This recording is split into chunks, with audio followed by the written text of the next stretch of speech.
It's Horror Movie Monday. What happened? What happened? What Where'd it happened? go? Where'd the intro Where'd it go? That was way too short. Oh, What happened? Man. What happened? You know what? We're doing that. We're doing that. We're getting right to it. It's toasty. I gotta unbutton. I gotta let It is warm out, man. Yeah. What is going on? You know, I'm not wearing my headphones. I'm worried about feedback. I forgot to put those on. Let me do that. But how you doing this evening, John? I'm doing fine. How about you? I'm glad everybody is here. It looks like our normal awesome people are here. The slew of homies in the house. Yes, that's right. Our rogues gallery. So yeah, we'll say hello to everybody in just a moment. But I had a very pleasant 4th of July. John, how was your 4th of July?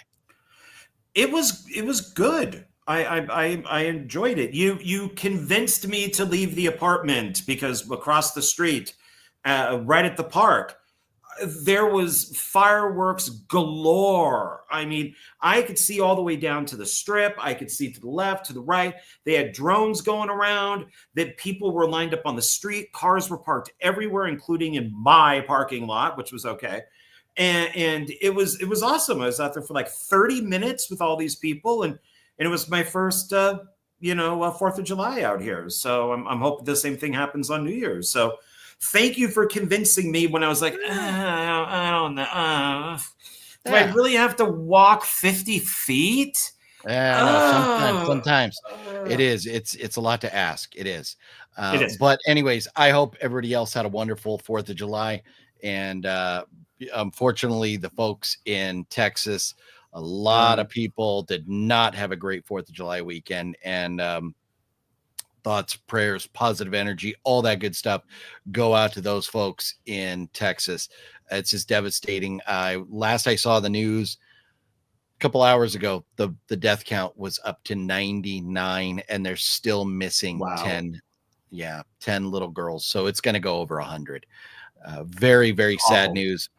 There was a time, and this is Horror Movie Monday. We're here to have fun, not be all miserable and everything. So I'm not bringing up pictures or anything like that, but and we're definitely not going to make light of tragedy ever. But there was a time-lapse video from the river being at normal level or close to normal level and going up 20 feet. It happened in 5 minutes.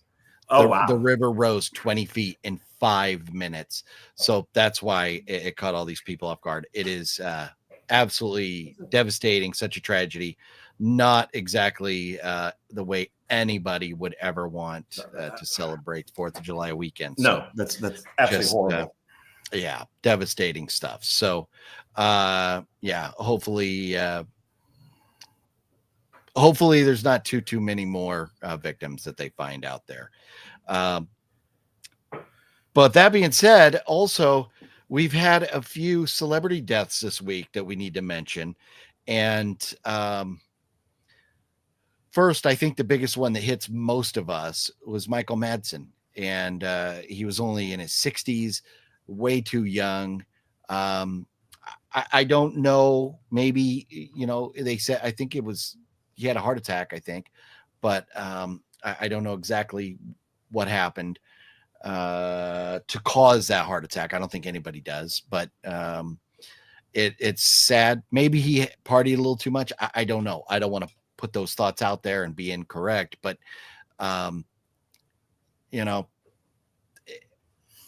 it's sad. It's just sad. I don't know what else to say about it.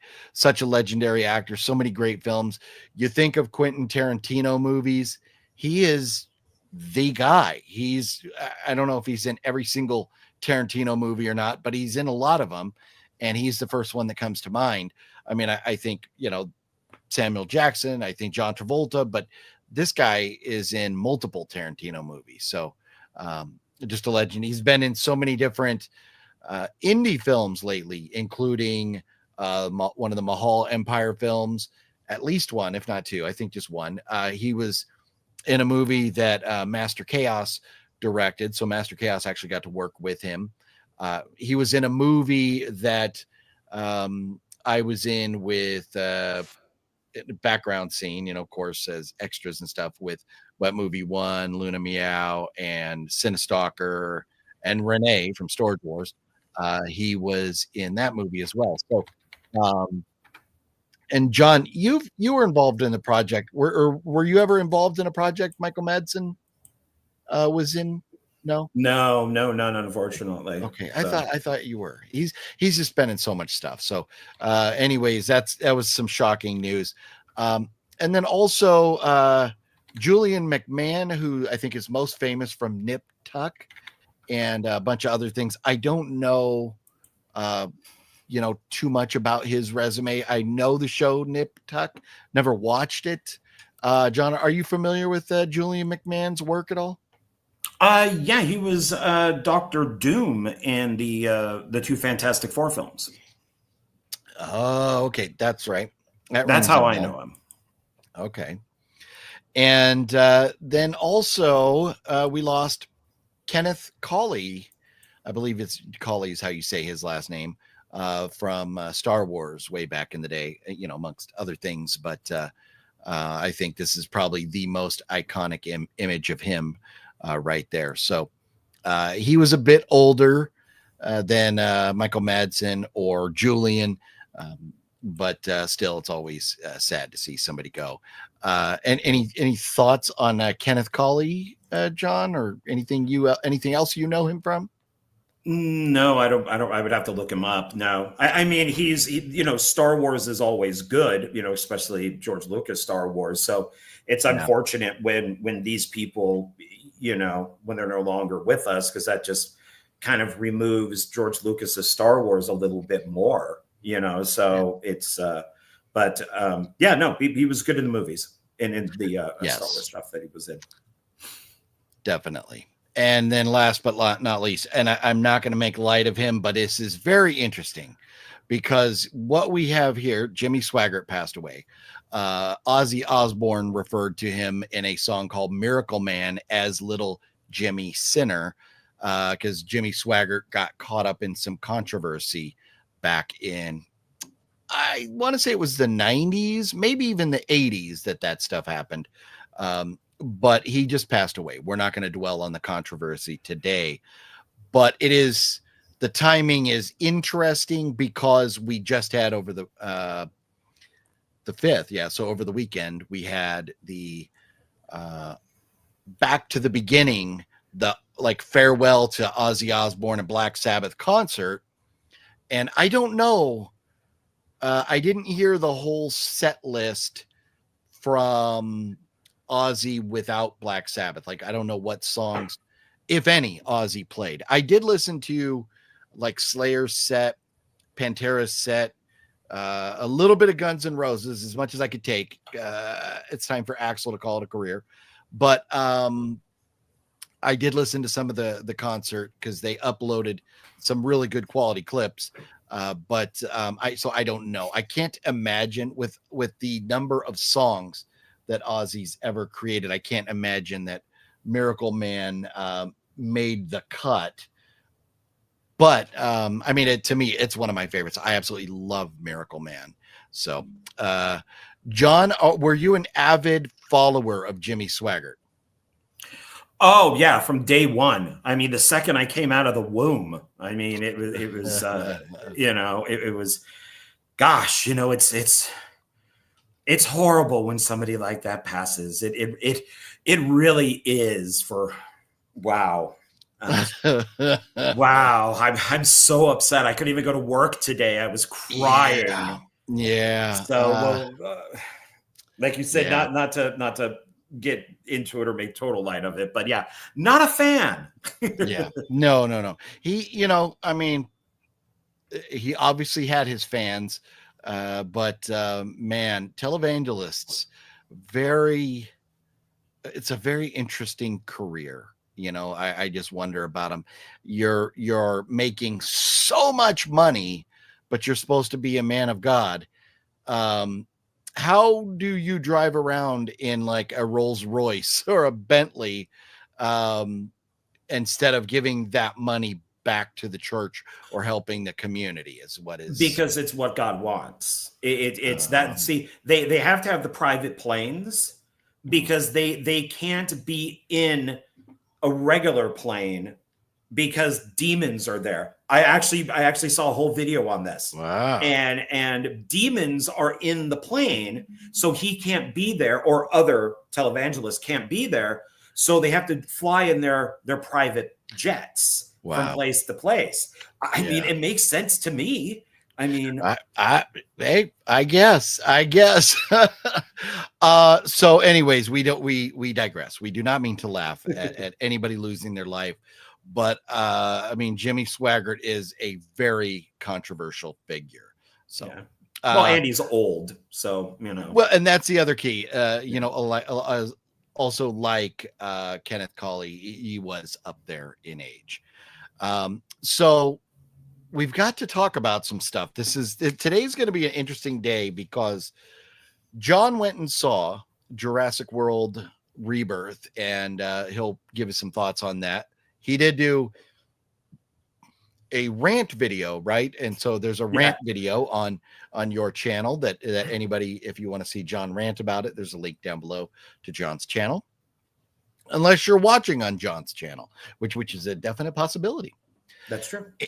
And so we'll dive into Jurassic World Rebirth a little bit here in just a moment. And then also we've got to talk about this. And one thing that I've always kind of done, and John and I have always agreed, is that we want to avoid politics, religion, stuff like that. We'll kind of scratch the surface of it, like with Jimmy Swaggart passing away, but we don't like to dive too far into it. But you know what?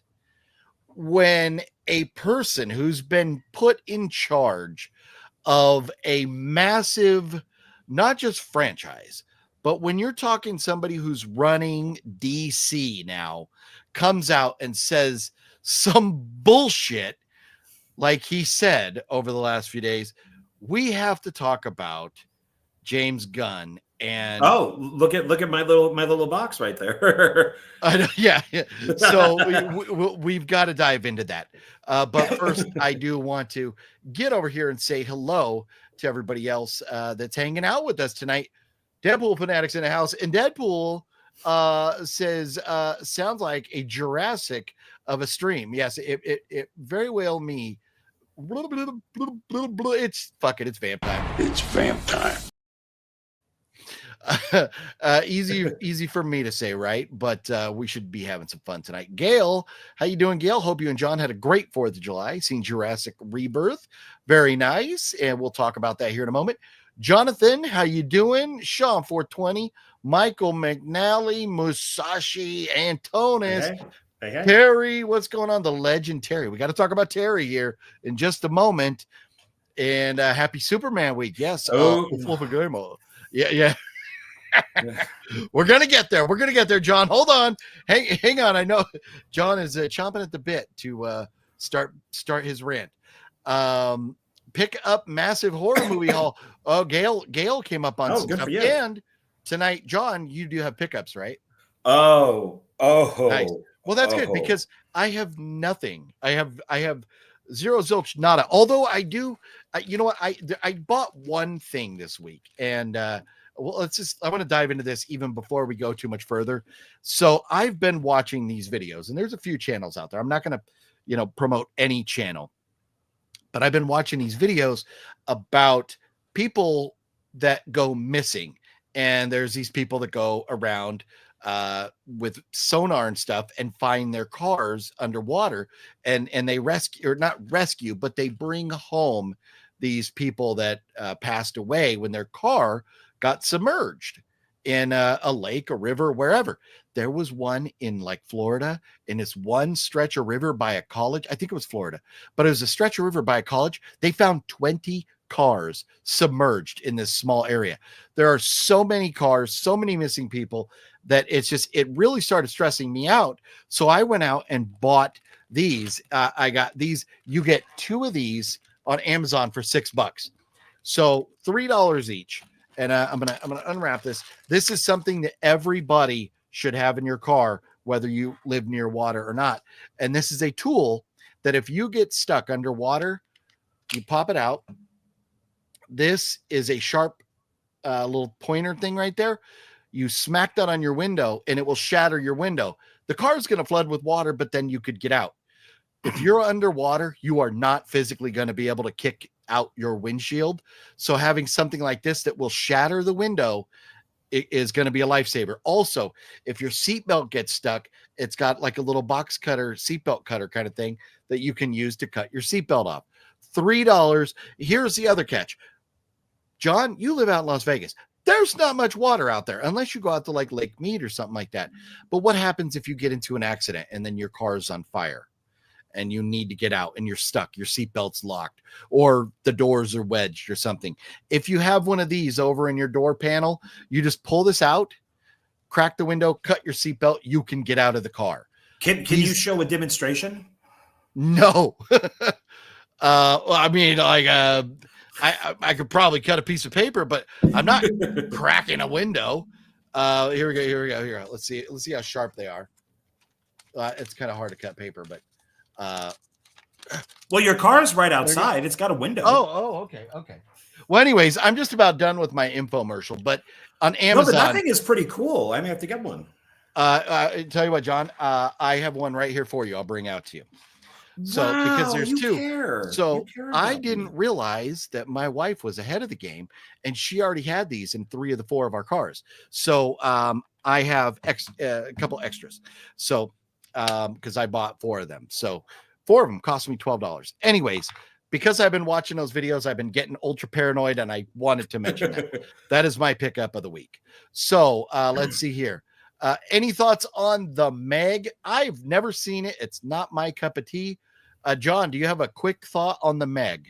I've seen both of them. I enjoyed the Meg, and I was let down by Meg 2 because all the sea monsters came at the end. So Jason Statham. So I like Jason Statham, but he does some bad movies sometimes. All I got to say about Meg is Fluffy knows what I'm talking about. Wow. What do you think of Meg from Family Guy? That's my Family Guy reference. Meg. Don't you remember that episode? Peter Griffin going, makes Meg smell his fart. Kill a Care Bear. What is up, Care Bear? How you doing? And he says, what's up to JW as well? Hey. Brent Mania. Hopefully you're doing as well, Brent Mania. Yes, happy birthday to America. And Jeff Keaton. Yes. So Jeff and Terry, 2 folks that I definitely need to say a huge thank you to. Terry comes from a land down under, I believe, is in Australia. And Terry sent a massive, I don't know in Australian money what it would have been, but it translated into a little over $25 channel donation Terry sent. So thank you. Sweet. Thank you so very much for the support, Terry.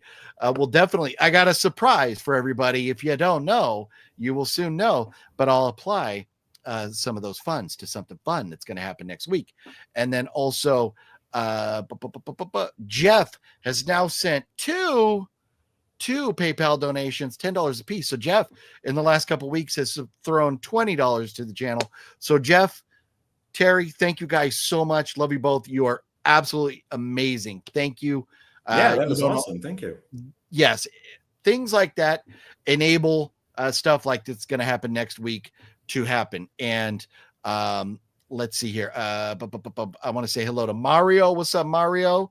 Does your brother have or Fluffy have flooding in Texas? So Fluffy and my brother are pretty far away from, I think they call it not hill country. Is it hill country or hill something?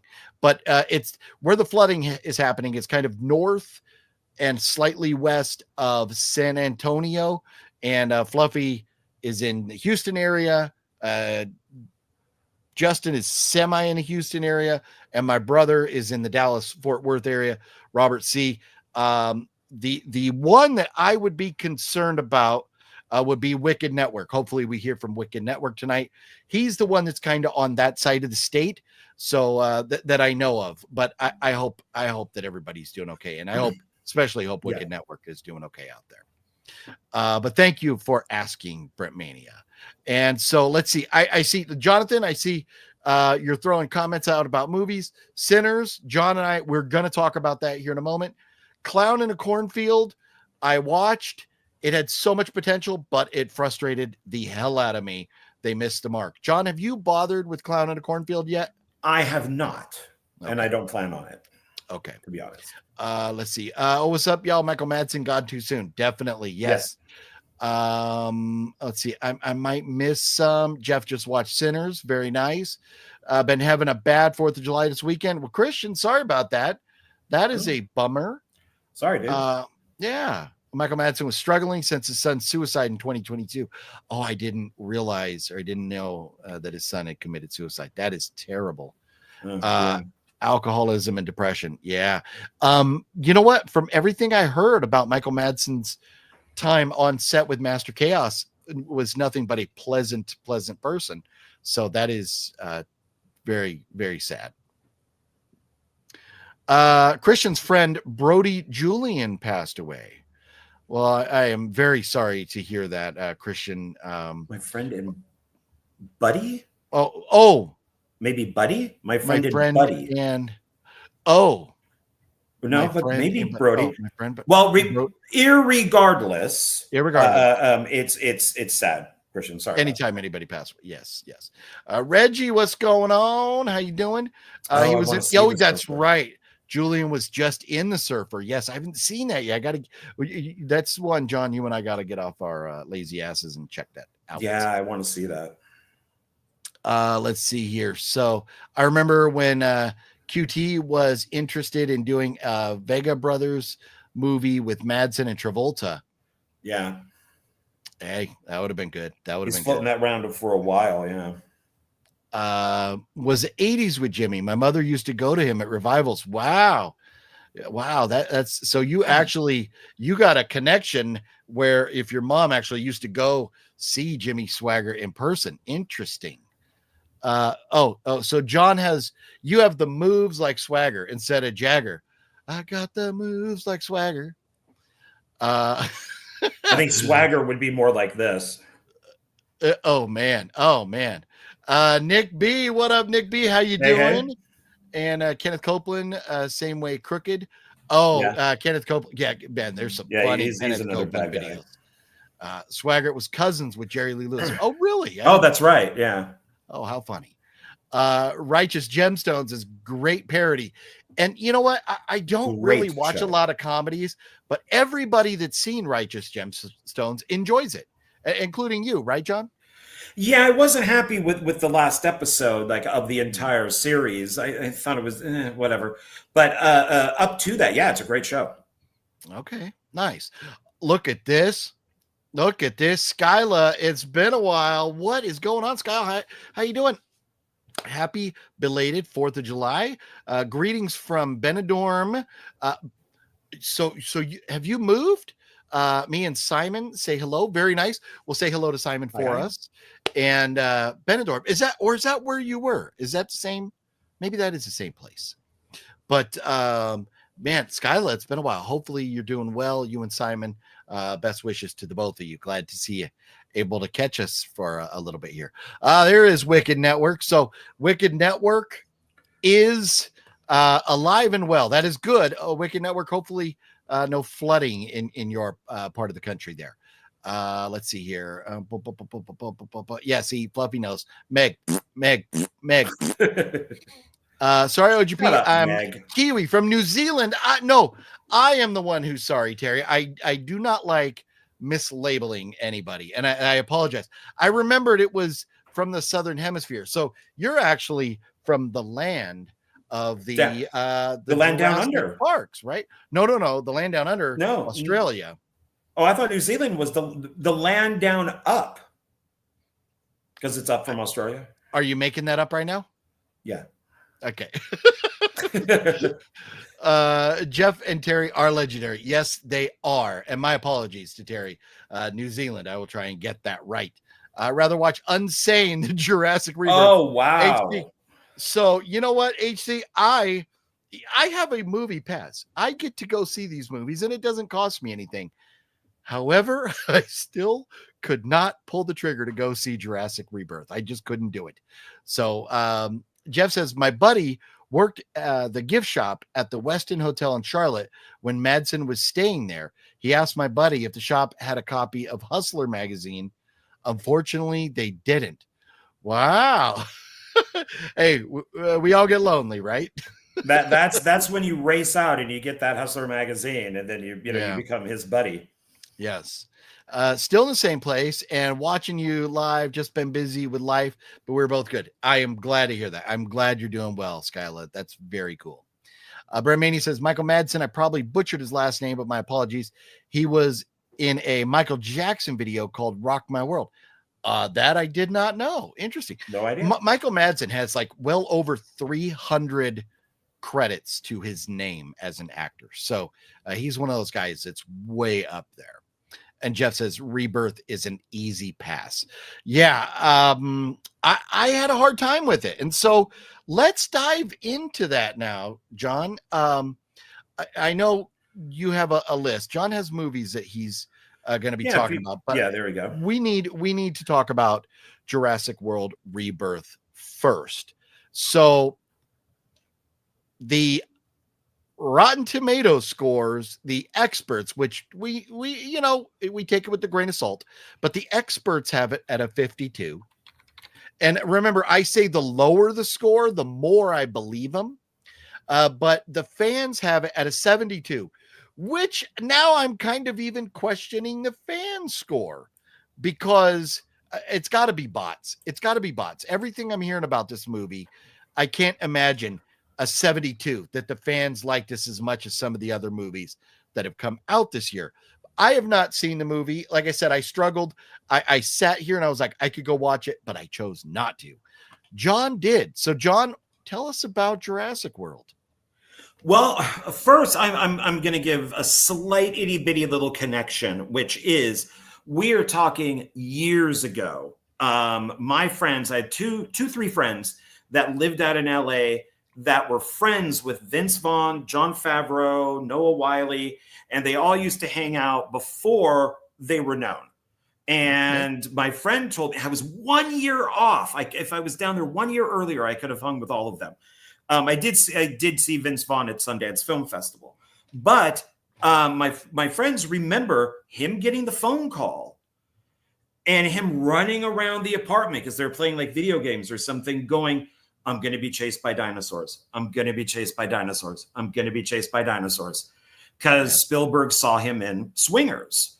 So that was kind of cool to kind of, there's a little more involved in all these guys, but that's their business. But it's kind of cool to know that my friends were there the moment that he got this call. So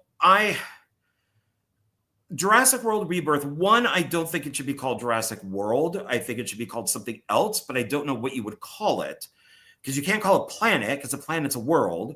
And so I don't really know what you would call it. I think that if it's its own trilogy, it should be called something else. Rebirth, I don't fully understand, because all it is the greatest hits of all the other movies and of other films in general. Gale messaged me because he saw my rant, and he said that I think this is correct, Gale, that he walked out an hour into the movie, which is unfortunate because the last 30 minutes of the movie is the best part. So that's Gale says Rebirth sucks. Well, oh man. My only reason for liking the last 30 minutes of it is Michael Crichton, who I'm a big fan of. He did this with Westworld and Future World, and then some of the Jurassic Park, and then we have the world stuff. I love Devastation. Which is why I kind of like Rob Zombie's Halloween 2 better than the first one, is we're seeing the aftermath of what happened from the first film. And I like when sequels go to old places that have been destroyed from the previous movies. And they did that in part 2. They've done it in 3. They pretty much have done it in all the movies where they've gone to 2 or 3 different sites where the dinosaurs were at. So in this one, it took them an hour and 45 minutes, basically, because the film's 2 hours and 16 minutes, to get to where I wanted them to be, which is the deserted lab from 7 years earlier, because this island is where all the screwed up dinosaurs go to. So it's kind of like the island of misfit not zombies, dinosaurs. And so they're all messed up. They're all mutated. And it kind of reminded me of Alien Resurrection. And that's the stuff I wanted. So at the very beginning of the film, we see it working and everything. Of course, a fat guy he's got like the hazmat suit on. For some reason, his mask is up and they're letting him eat a Snickers bar. As he's going into this protected area, he then finishes the Snickers bar, throws the wrapper on the ground, which conveniently flips over to say Snickers, and it gets sucked through the door and screws everything up. And that's what sets everything free. And it's like, oh, yay. Once again, just like the first film, a fat guy fucks everything up. And of course, who's the villain of this? A white guy. Of course it is. And who's evil corporation guy. And so I like the very beginning because we got to see the lab. And then at the very end, we see the lab all destroyed. And that's where we get the main mutant dinosaur, which is, I think, very cool looking. It kind of looks like, okay, good. I just remembered her name. It kind of looks like Bella Ramsey, which I you know what? I hate to say it, but you put yourself out there in the public eye, then we're allowed to talk. And wow, man, that is a big head for a little face on a girl, man. What is going on there? I won't go into the jokes where everybody's talking about she looks like a potato head or anything, but man, yeah, that's a rough one. Yeah, and it's if I can find a picture of what the mutant looks like. So it's a pretty cool looking mutant. Here, I wonder if I could just do this one. Let's see. Well, Larry is in the chat. What's going on, Larry? How you doing? Jeff says Rebirth is an easy pass. I think we already got to that. Mark Giannino, what's up, Mark? How you doing? Good to see you. We are doing very well. Larry says Jurassic World's new movie might not be a good movie. The last one sucked. Okay, well, I think, yep, we've pretty much determined that now. The bad reviews didn't seem to hurt the box office. No, and we'll get to that here in just a moment, Reggie. But look at this. The legend, Robert C. is in the house. What up, Robert? How you doing? Robert, did you and your I don't know if I'm allowed to call her. We'll just go with Rachel. I was going to say better half, but I don't know. It may be reserved for after you tie the knot. But Robert, did you and Rachel get to go see Jurassic World? And Larry, the Batman fan, coming through with the $15 super chat. Larry, thank you so much for that, homeboy. You rock, good sir. You're the number one right now. Yeah, there you are. You are number one, definitely. It kind of reminded me of Alien, huh? Okay, and okay, so John. Okay, here we go. Where John was saying. Okay. All right, so I just put it up. So this one, I love the look of this monster. So that's the toy. That's the one that I can see the clearest. So I think that it looks like Bella Ramsey, that it's got that potato type face. And I see it. It's so messed up. Blame it on this guy, everybody. This is not OGB. Hey, I am not a fan of hers. I think she was horribly miscast in The Last of Us. Season 2, I didn't even bother because the part 2 game sucked. And she's annoying and everything. I hate that she's going over to Marvel now, I guess. But it's yeah. So I don't mind making fun of her. Like we said, she's a public figure. So we're allowed to make fun of her. I don't know what I'm thinking of, but I am just waiting for this dinosaur to go into song and dance and start singing, "Hello, my baby. Hello, my darling. Hello, my darling." ragtime girl." I don't know what that's from, but that's Spaceballs. That's when the alien that's right. out of the Okay, chest and he puts on the hat and cane. That's starts right. doing the frog. Yes, from Warner Brothers. It kind of reminds you of that alien. Yeah, there you go. Yeah, and I actually just ordered the funny. Funko Pop of that monster, and it comes out later on this month. But it's not really worth watching. It's better than the last two. It was better than Fallen Kingdom and Dominion, which I think Dominion is one of the worst movies ever made. But it's amazing that this is from the director of the first Godzilla. You would not know that at all from watching it. It's completely devoid of any of his creativity. It's written by David Koepp, who is Steven Spielberg's main writer.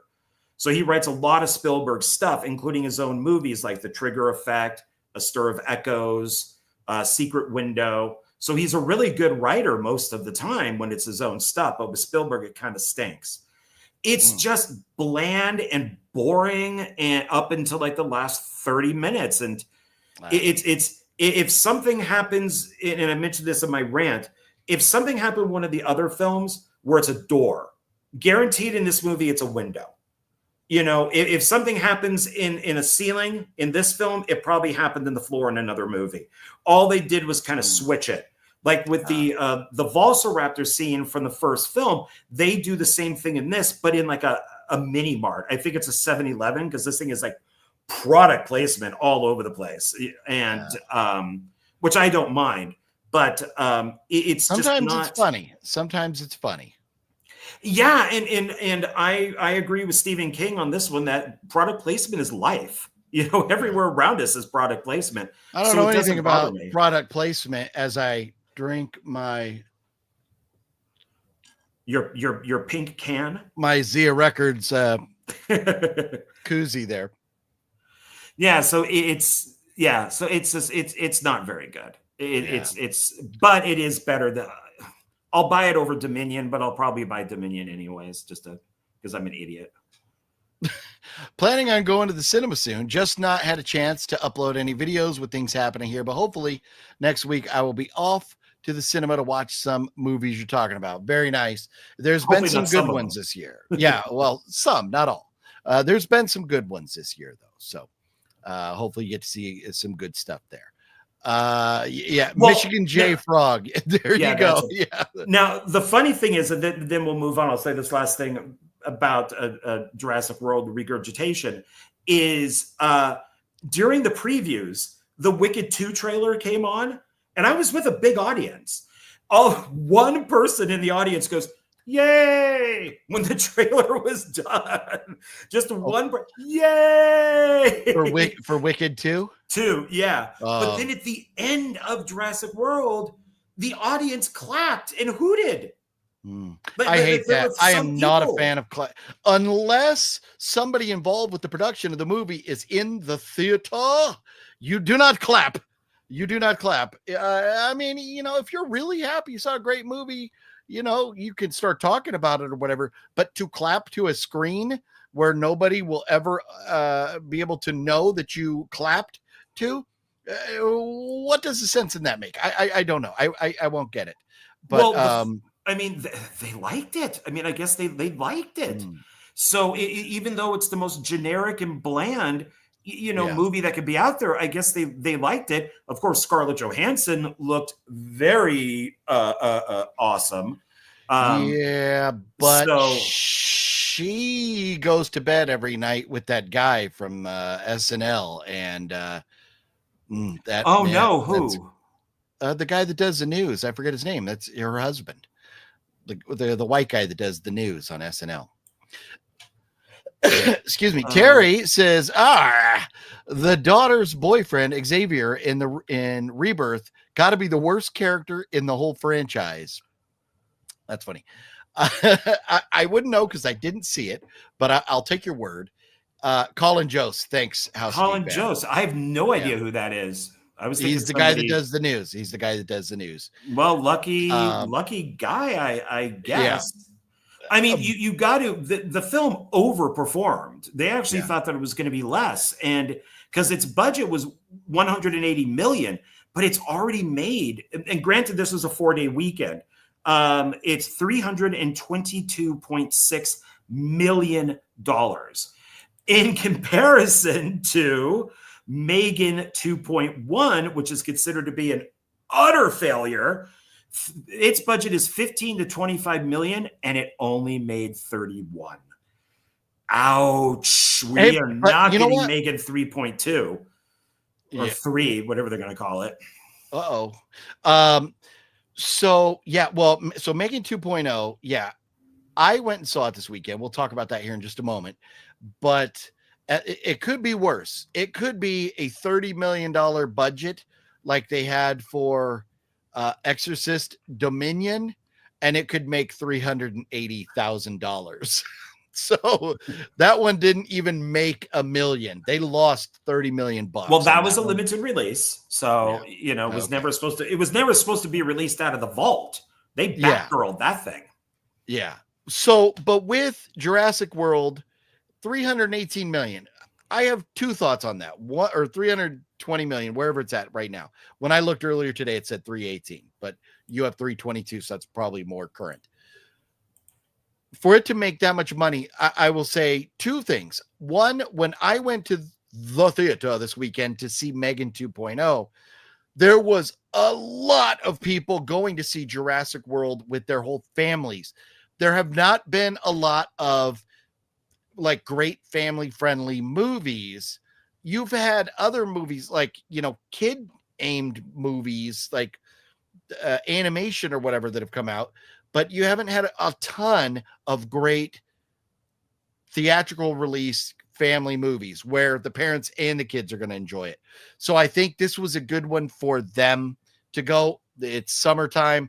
There's a lot of reasons why it's making the money it's making.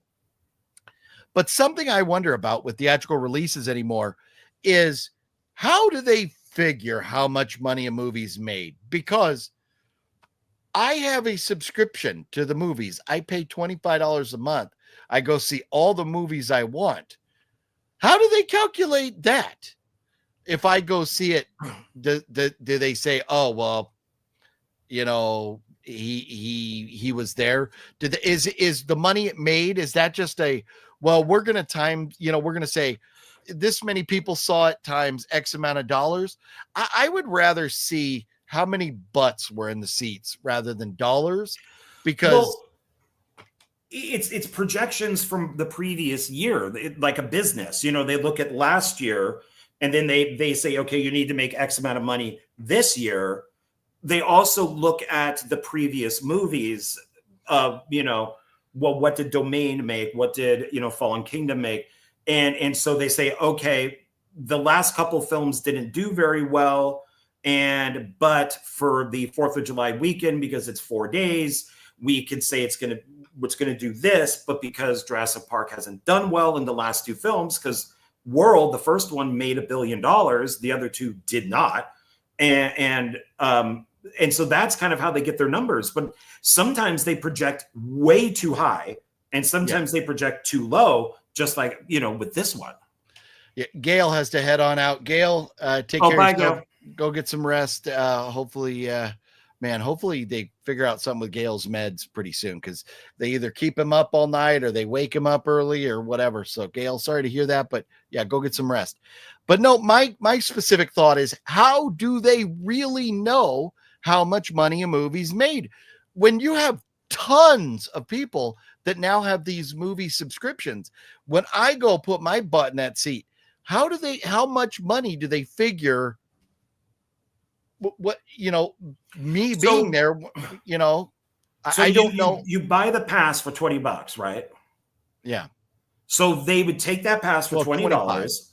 Okay, 25. They would then take that pass and say, on average, because as I'm sure there's a record kept from the card that says if there's 7 days out of the week, maybe somebody will go see 3 movies with the card, $25. And then so you're thinking they're just averaging it. Yeah. And then because they have Megan too, I think was good. It's supposed to be huge. I think it was supposed to make a lot of money, and it bombed. Yeah. So well,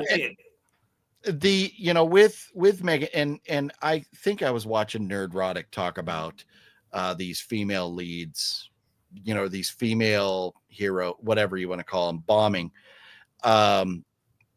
Ballerina didn't do well. So many of these, female led movies are not doing well. And I think a lot of that has to do with people are just sick and tired of the woke agenda that's being forced on us. Oh, massively. And so that has a lot to do with it. But, Jurassic World, people are not going to see Scarlett Johansson so much as they're going to see the dinosaurs. That's the draw.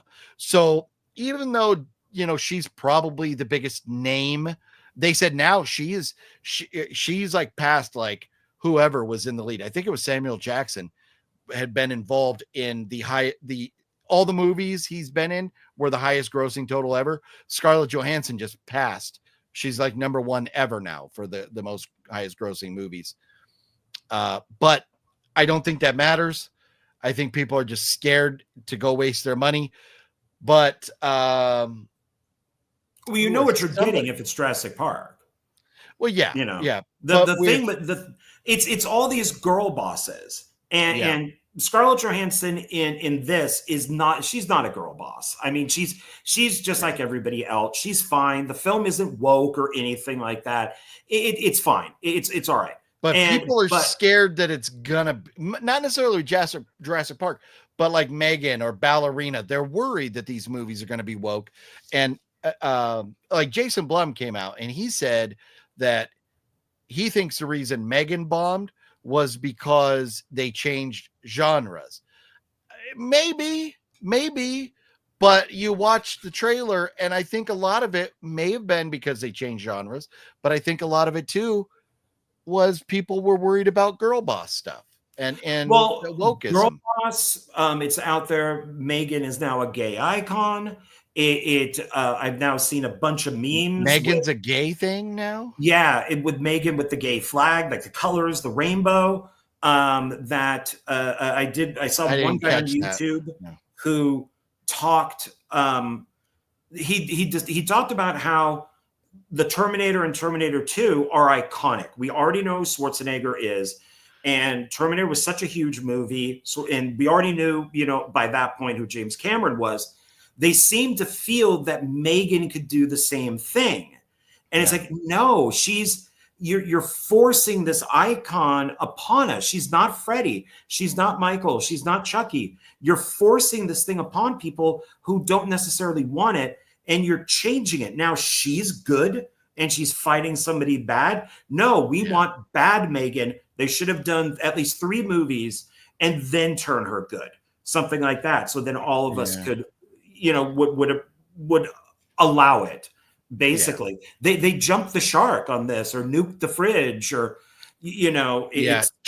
changing genres. You took something that I think a lot of people were reluctant, including myself, to go see the first Megan, and then you completely, after we go like, okay, I was scared, but I kind of enjoyed that, and it's sitting on my shelf now, and now you take it and you pull the horror out. It's not horror at all. There's no horror in Megan 2.0. None. It's not horror. It is pure action sci-fi. So you take the horror fan out. The trailer didn't look horror at all. So now who are you targeting? They should have just made a completely new movie. Well, yeah, that's a problem. And the trailer, when I saw it, I thought of Lawnmower Man 2. I'm like, oh my God, this looks like Lawnmower Man 2. And it's you want to change these things later on. Jason X is in space. Leprechaun 4 is in space. You normally want to wait for like at least movie 4, to do the sci-fi thing with somebody. And like I was really hoping that season 4 of Chucky was going to be in space. That was the rumor. But you need to establish the character. They need to be out there for a while. And then you could do something like, okay, let's take her out of the horror. We'll put her in the sci-fi. and then people may like it. But they just But even when Jason went to space, he was still Jason. He was still a killer. This, you just took a killer doll, and right at the beginning of the movie, we have this moment where it's like, I'm sorry, I really didn't mean to kill you. I was just doing what I was programmed to do. And it's like, what the fuck? Oh my God. This like killer robot just, I mean, there was a little element of woke, like we got to be nice and kind to everybody. I didn't feel like the movie was really woke. I didn't mind it so much, but it wasn't great. I don't think I'm going to buy it unless I find it like in a clearance bin. But man, yeah, it's so hard. And I mean, like Chucky, you can't just take Chucky and make him a good guy. So how are you going to? No, that's the spoof in the show. In season 2, there are many Chuckies, and one of them is good Chucky. Because what they do is they take a bad Chucky, they strap him to a chair, they do Clockwork Orange and pry his eyes open and make him watch all these movies, and then he becomes good Chucky. But he still kills people because he doesn't. He's like, but I don't know. I don't know what I'm doing. I'm good now. Why am I hurting people? And then eventually he goes back to being bad. But they try different things because he's already established, you know? Yeah. You can still have bad Chucky, and then you bring in good Chucky for a few episodes, and then you kill him and he's done. Yeah. No, and there's so much they could have done with Megan 2.0. But let me say hello to Cody at House of Geek. What is up, good sir? I saw you, and man, so Cody, I watched the video. I watched Brendan's video. And I think Antonis asked if I had seen it, and I went like, oh no, so I should watch it. So I watched Web Movie One's video from Alabama where they went out to eat. Place looked really good. That Tex-Mex place they went to. And then they went to this shop for like collectibles, cards, movies, games, toys, stuff like that. A really cool looking shop. The whole time though, Web Movie One is over there bashing people from Alabama, like they sleep with their sisters and stuff. But I'm like, Web Movie One, do you not remember what fucked up, twisted goofball state you live in? Like, it used to be, the joke used to be about people from the South, but no, the joke is now about Californians, because Californians are the freaks. We live with the weirdos now. So Web Movie One, got to slow your roll there, homeboy. That's all I want to say on that. But Cody says, you're talking about AMC's 50% off. Now, I was talking about my passes, and I do know they have discounts and stuff like that. But when you're talking opening day weekends, obviously, like Tuesdays, Wednesdays don't really apply. We're talking, about the opening day, opening weekend movie sales and stuff. Deadpool says you must have A-list. So I did have the A-list with AMC. Now I do the Regal thing because the Regal's closer to me. But either way, those two, and I think there's even more theaters where you can get subscriptions. I just wonder. And if it's an average, that's great. But for me, here's the thing. I see on average like 5 or 6 movies a month. So, maybe there's not enough people like me that go that much that really would sway the totals or whatever. But I don't know. I'm questioning everything anymore. I'm questioning Rotten Tomatoes scores. I'm questioning the money they made, because I think a lot of it is padded to make more people want to go. So Paul Tucker, what's up? How you doing, Paul? Hey. And let's see. Well, sort of about half the JP movies are low key bad. JP, who are we talking? JP, who's JP? Jurassic Park. Oh, yeah. I would disagree with that. I think the first one is very good. It's unique. We've never seen it before. The second one is I like the third one. And then, of course, Jurassic World, I thought was very good. And then the two were garbage after that. And this one is better than the garbage, but it's like putting a bow on poo, Yeah. Yeah, for me, I saw the first one way back in the day when it came out, and after that, I don't really care. Not my type of movie. I'm not into monsters and stuff. The creeper in space would be awesome. Yeah, see, every once in a while you touch on a subject and you get the lurker to come out of the shadows. What's up, Balzer? How you doing? But I would take the creeper in space. If we get Jeepers Creepers in space, I would take it. Cody says, I get free movies and I don't see many films. I'll see Superman and Fantastic Four because I'm a nerd, but I've mostly seen older films like Mummy and Jaws and IMAX. Yeah, I am telling you. Antonis, here's the question. Will you see Superman 2025? And John, will you see Superman 2025? I don't know. I really don't. I don't like James Gunn taking over this universe. I guess I'm more of a Zack Snyder fan, but I don't really like what he did either to a degree. But I don't trust James Gunn. I don't think he's as good as everybody says he is. And right now he just seems to be screwing stuff up. So and Superman just keeps getting bad and bad and bad reviews. I did see this one thing that said there's these couple camps, and one would be like the Zack Snyder, one would be the James Gunn, and then that the Zack Snyder fans are trying to cancel out Superman because 2 reviews were mysteriously appearing and then disappeared that said that Superman was garbage. And now with James Gunn going out, they're going, oh, now it's political. Now it's about immigrants. Now it's about this and that. And it's like, oh, fuck. I like Superman as an allegory for Jesus, which is what Man of Steel is.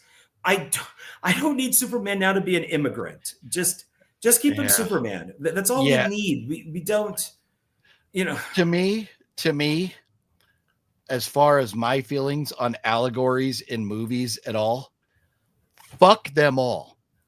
I try and I try and I try.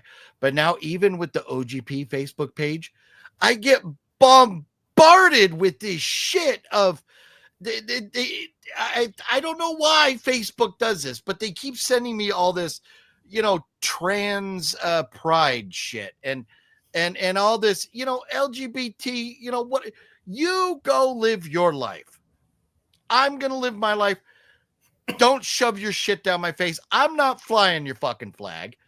I'm flying the American flag. And if you got a problem with that, that's your problem. That's a you problem. So I don't need to see all this shit. Well, I get suckered in.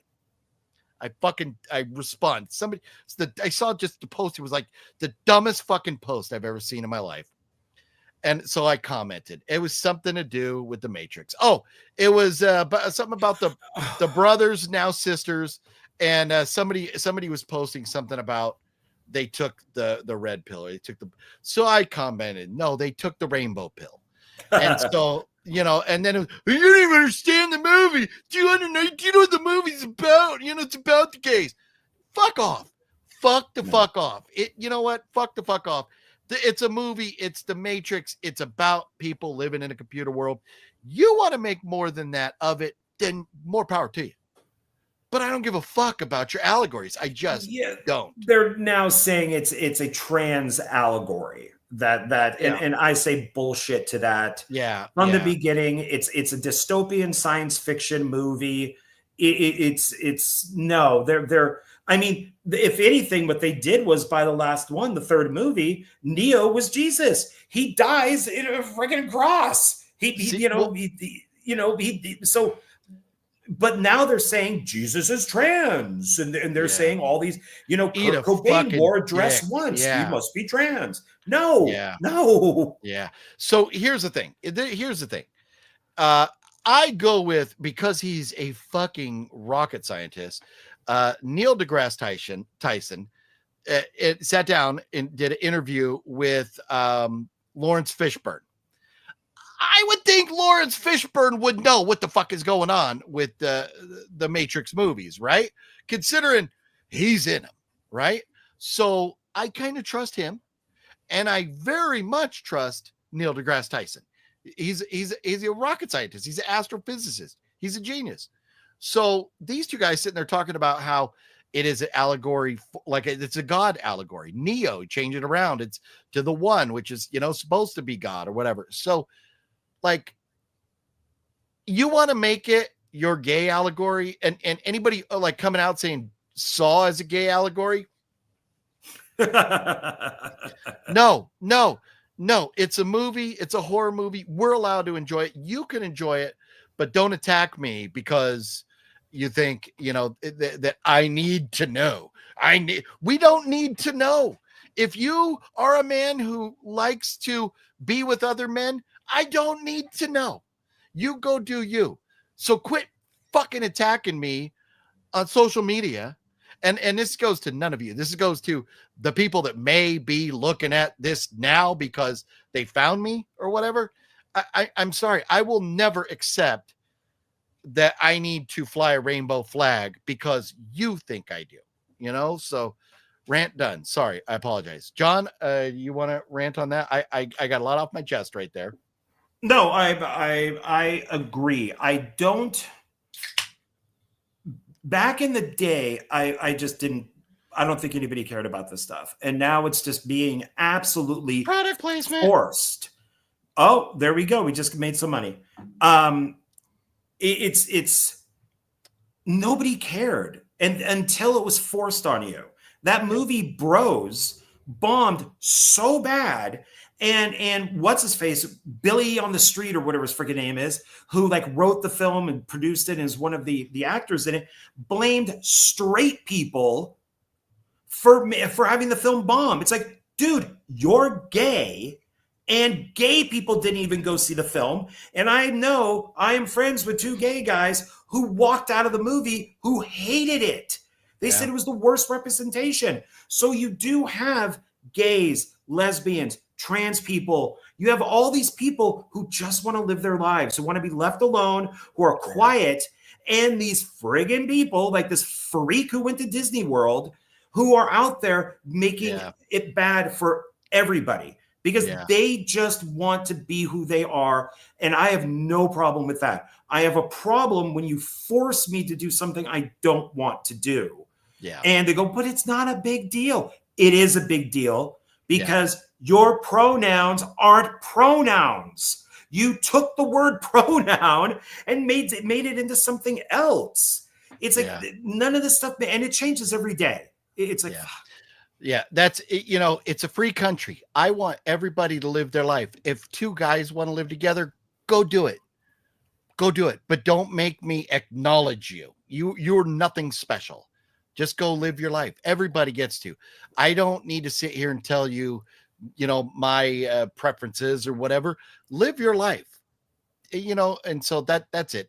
So now when in all of this, we're on these rants because the guy who's put in charge of the DC universe comes out and says some stupid ass woke comments about Superman. And Fluffy and I had talked about going and seeing Superman. Oh, I think I got off track and I never even got to breaking the news that next Monday, I got to figure out how I'm going to do Horror Movie Monday. It's either I'm going to have to haul ass to Vegas or I'm going to do it here and then I'm going to go to Vegas.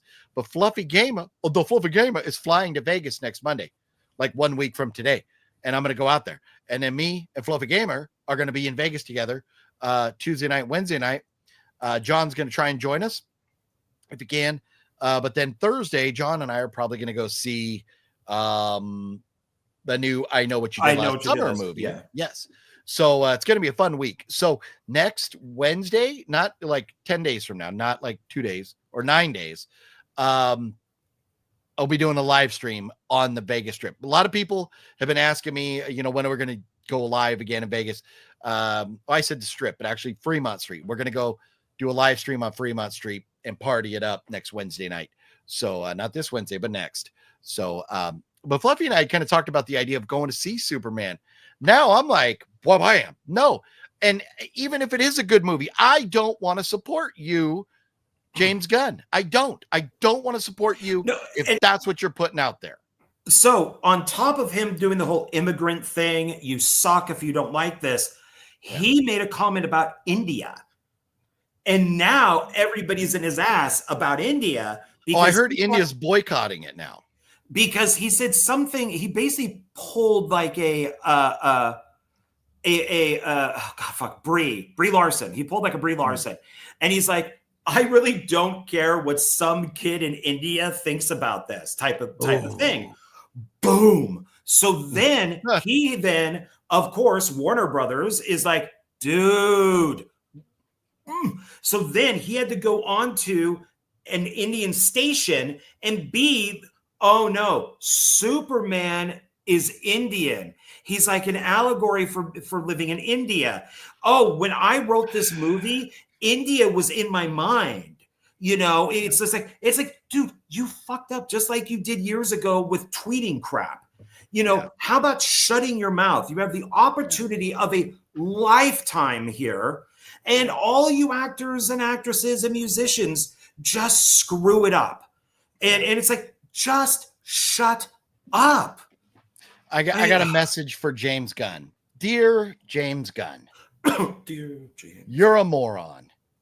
Superman, if we take the character Superman, and we know, because we saw Christopher Reeve spin this motherfucking world backwards. If Superman wanted to, he could destroy us all like that. So I don't need Superman to have a which is very funny. I'm seeing in the comments a green card. I don't need Superman being an allegory for an illegal alien. I don't need him being an allegory for an immigrant. I need Superman to be motherfucking Superman. Superman is a timeless character. He was around in the 1940s when it was like newspaper stuff. And now they don't even make newspapers really anymore. He was fighting Nazis. Okay. So Superman is a character that's going to be here forever.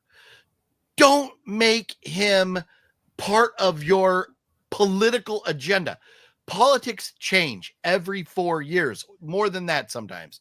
Politics change all the time. Movies are forever.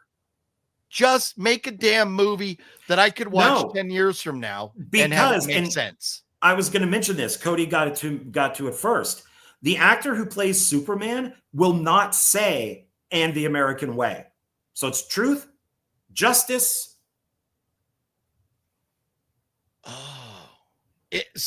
Wow. Yeah, he won't say it.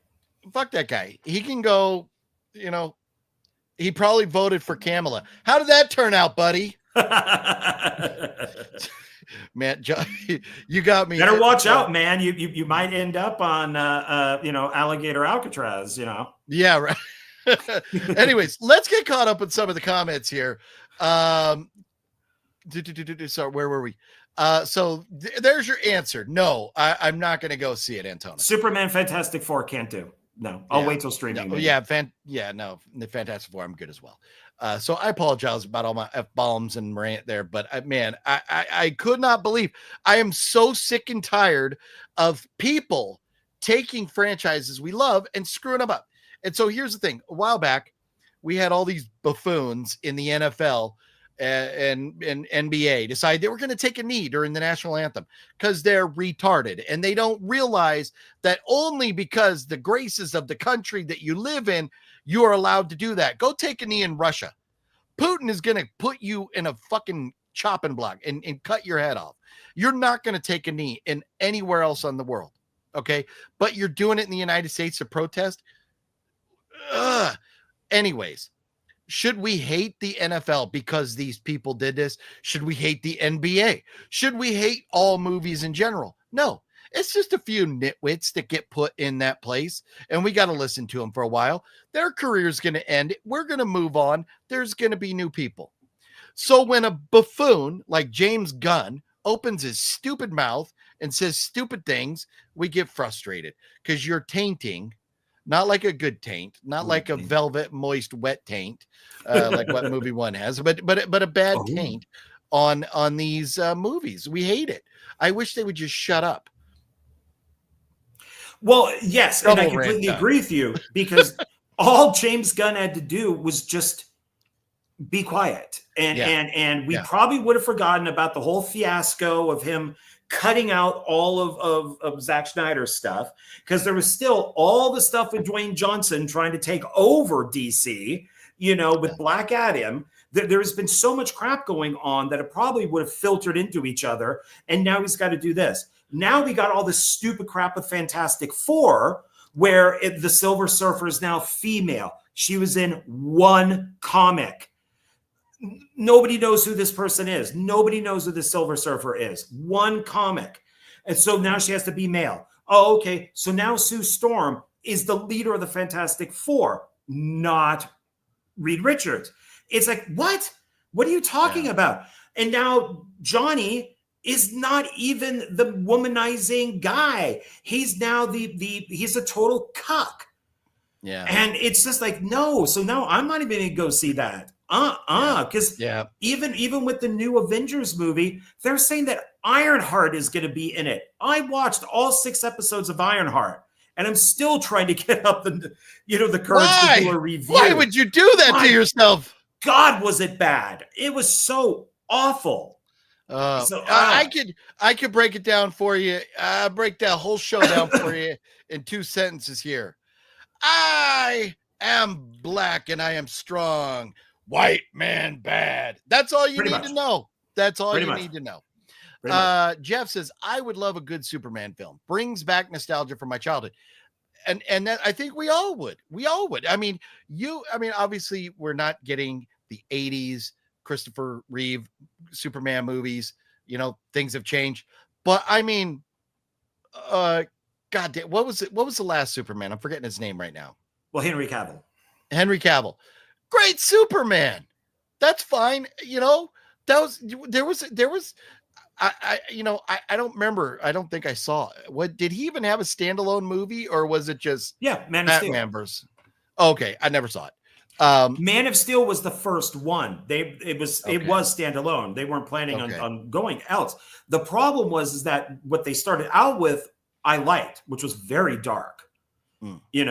Superman, he's not really a nice guy. I mean, when you look compared to like the old ones, but then the Avengers did good, and then Deadpool did good. And so now they're like, wait a minute, we need to add comedy to this. And so they went from that kind of dark tone to wanting to be like Marvel. And that's when they really started to suck. So they said, it'll be fucking hilarious if we make Ben Affleck Batman.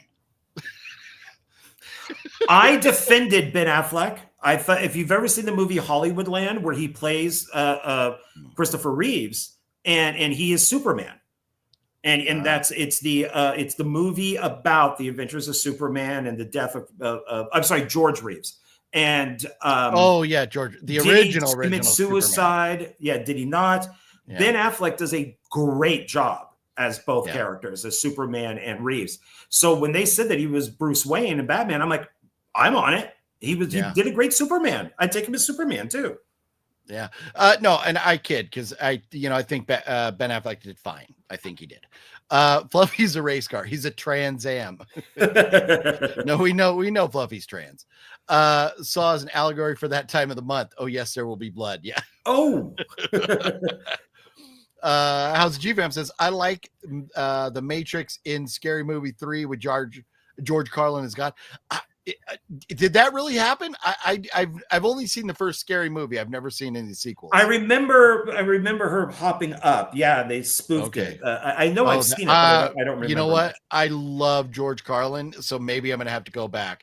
George Carlin was the first anti-woke. He was anti-woke before there was woke, and he was just amazing. Rest in peace, George Carlin. I'm tired of political correctness and agendas being forced down our throats. Yep. Jeff, that's it. We don't hate anybody. We hate the agendas, and we hate it being forced down our throat. And then y'all fly into Alabama. Oh, yeah, no. So Fluffy's flying to Vegas. I'm driving to Vegas. But maybe a while before we make it to Alabama, Cody. I got a lot going on in life. I'm gonna be a world traveler soon. I'm going out like what's his name? Adam the Woo where Adam LeWoo's like in every country of the world all of a sudden. That's going to be OGP before too long. Truth, justice, and the American way. Nah, not in this one, right? Yeah, no. Truth, justice, and kindness. What did Kamala say when she said we need to be more woke?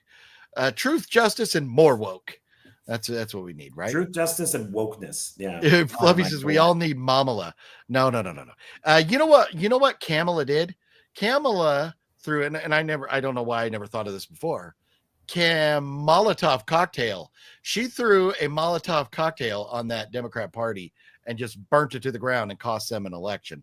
And I'm telling you, I turn on the news and I see Donald Trump's face, and hey, if you know me, you know which way I lean, but I just fucking laugh every time I see Donald Trump on TV going, how bad did the Democrats fuck up that they've allowed this guy to get elected twice? You know, like, I mean, like, come on, this is, I think of some of the presidents of the past. And this guy, you know, I mean, I'm not knocking Trump. Believe me, I'm not. I voted for him 6 times now, but Democrats really fucked up to allow him to get elected. Yeah, I absolutely believe it. And I still stick to this because I voted for Biden and I voted for Hillary. And I think just, unfortunately, Trump didn't do a great job during the pandemic. Otherwise, I think he would have been reelected. They wanted Biden because Biden seemed to be with it. And then throughout those 4 years, it was like, what the hell is going on here? We cannot have this guy back in there again. Yeah. And then once they got rid of him, which was very insidious, I mean, George Clooney, I guess, had a lot to do with that. And then Kamala got out there and we're all like, I then switched parties and have no problem with Trump being in office. That's hilarious. Robert, my bad. I did see your comment and I meant to get to it. Robert says prayers to those affected by the floods here in Texas. The company I work for, HEB, which we love HEB, probably like the greatest grocery store in the country.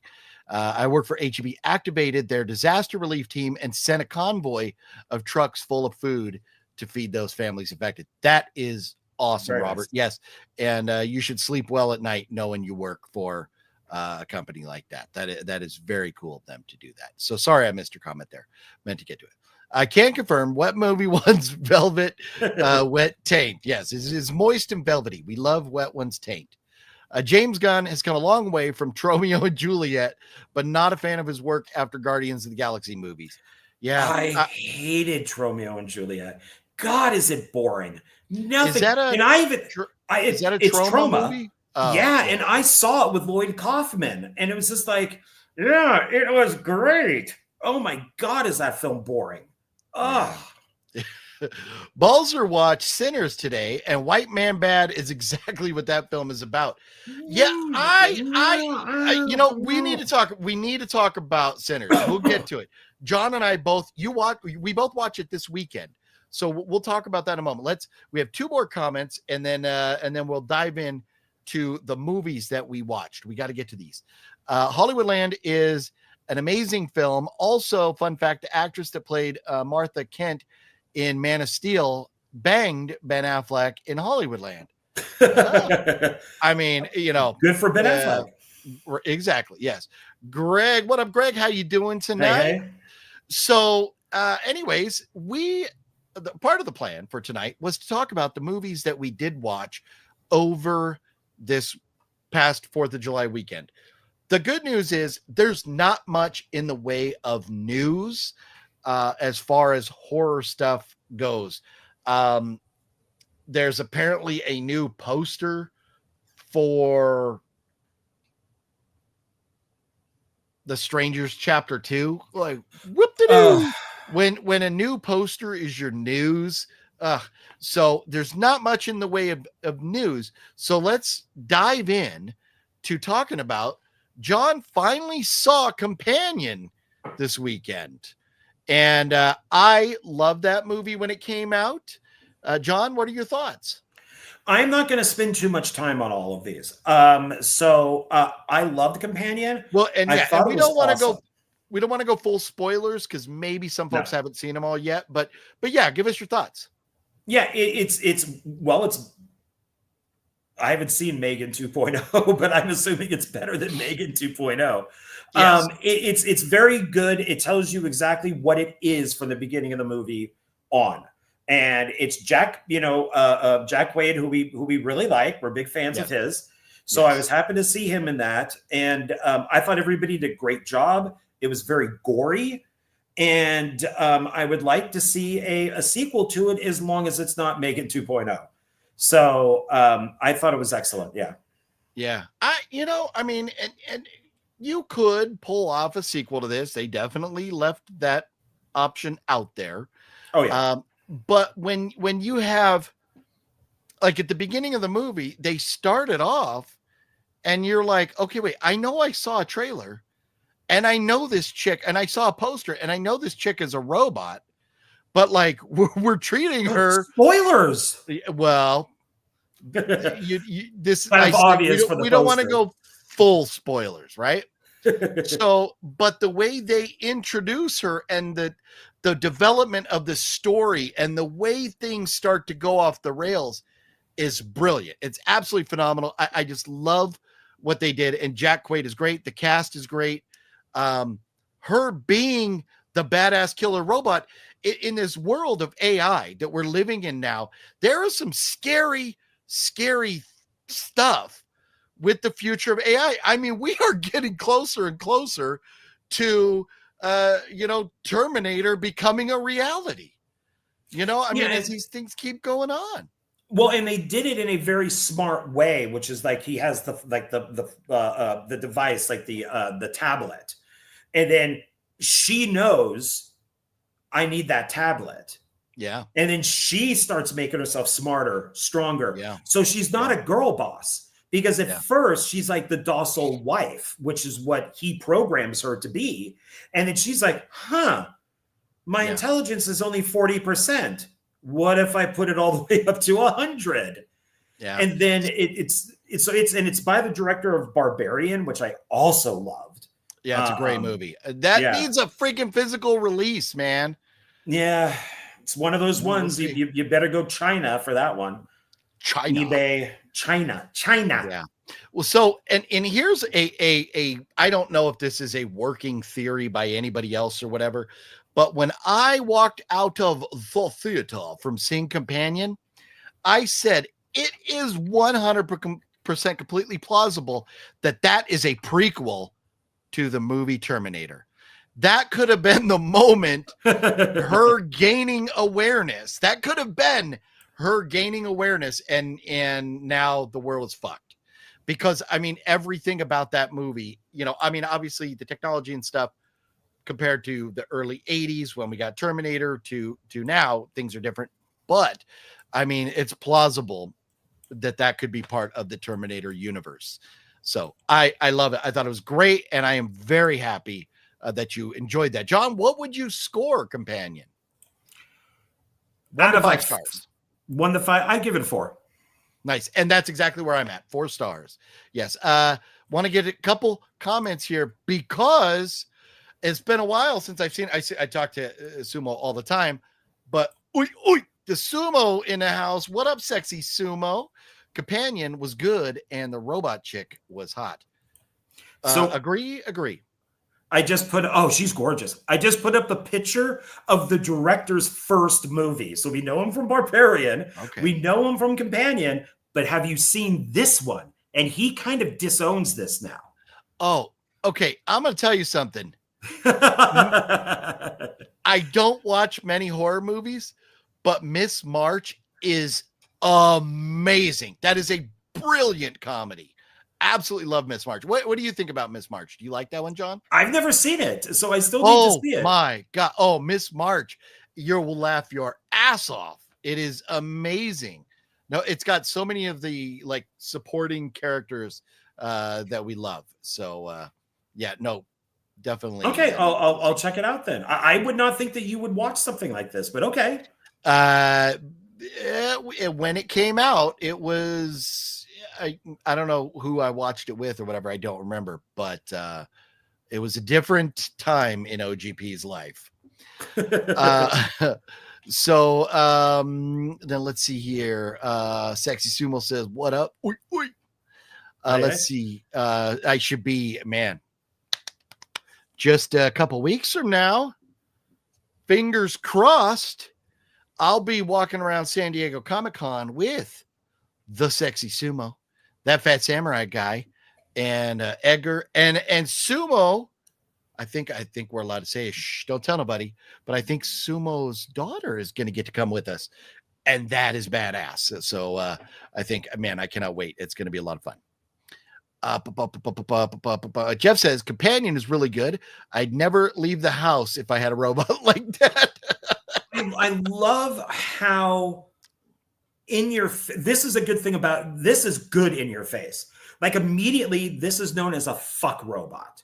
Like that's all it's known. No question about it. Yeah. They do not hide the fact that this is a robot that you have sex with. And I think that is awesome, that this is so honest with what it is, when it could have just been, oh, she's there for comfort. You know, my wife died or my girlfriend broke up with me and now I have her. No, this is a robot you fuck. It's that simple. Yeah, correct. Cody says, all right, guys, I'm going to head out. Got to go prep for Superman this weekend at the theater, because Cody works at a theater. That's what he's talking about. Just not sure if it's going to do well now after James Gunn putting his foot in his mouth. I still think it's going to be like Jurassic Park. It's still going to make a lot of money. Maybe it won't make $1 billion now, but I still think it's going to make a lot of money. It will go high, and then I think it will drop off the next week. Greg says, I don't know if you've seen the Hell House LLC films. The new one titled Hell House LLC Lineage is released in theaters August 20. So I have seen, I don't remember which one, because I think there was like, they made it and then there was like a prequel or something. And I think I wanted to watch in chronological order. So I think I've seen the prequel and none of the others. John, where are you at with that franchise? I want to see more, but I think I've only seen the first one. Okay. Yeah. And I don't remember how many of those I don't know if I have any really burpee burps. No, it looks like I don't own any of them. So maybe one of these days we'll get to that. Let's see here. How's the G-Fam? Companion was good. I watch it as if I didn't see the trailer and just believe she was real until she's not. Had me guessing until the end. Yeah, it was great. It really was. Glad everybody's liking that one. Yeah. Sumo, looking forward to Comic-Con. Very nice. It's gonna be epic.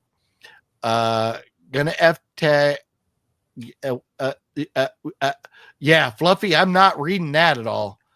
I think it's supposed to be that. Yeah, no, Fluffy is very excited. So Companion, we both give it 4s. Now, John finally saw Novocaine. I did a double feature Thursday night. Yeah. Speaking of good old Jack, where you're at with Novocaine? It's as bloody as Companion, but Jack Quaid plays a completely different character. That he's not a raging a-hole. In this, he's a really nice guy who unfortunately is totally cucked, and he's suckered into going to find this girl. And I really enjoyed it. I don't know which one I liked better, Companion or Novocaine. Ooh, okay. That's a tough one, but I really enjoyed both. I mean, I thought Novocaine was great. Man, that thing was bloody. It was so good. Yeah, it's very, very violent. Yes. Yeah. My bad, Fluff. Okay. The G in that threw me off. Yes. Gonna that while she's yeah. That's right.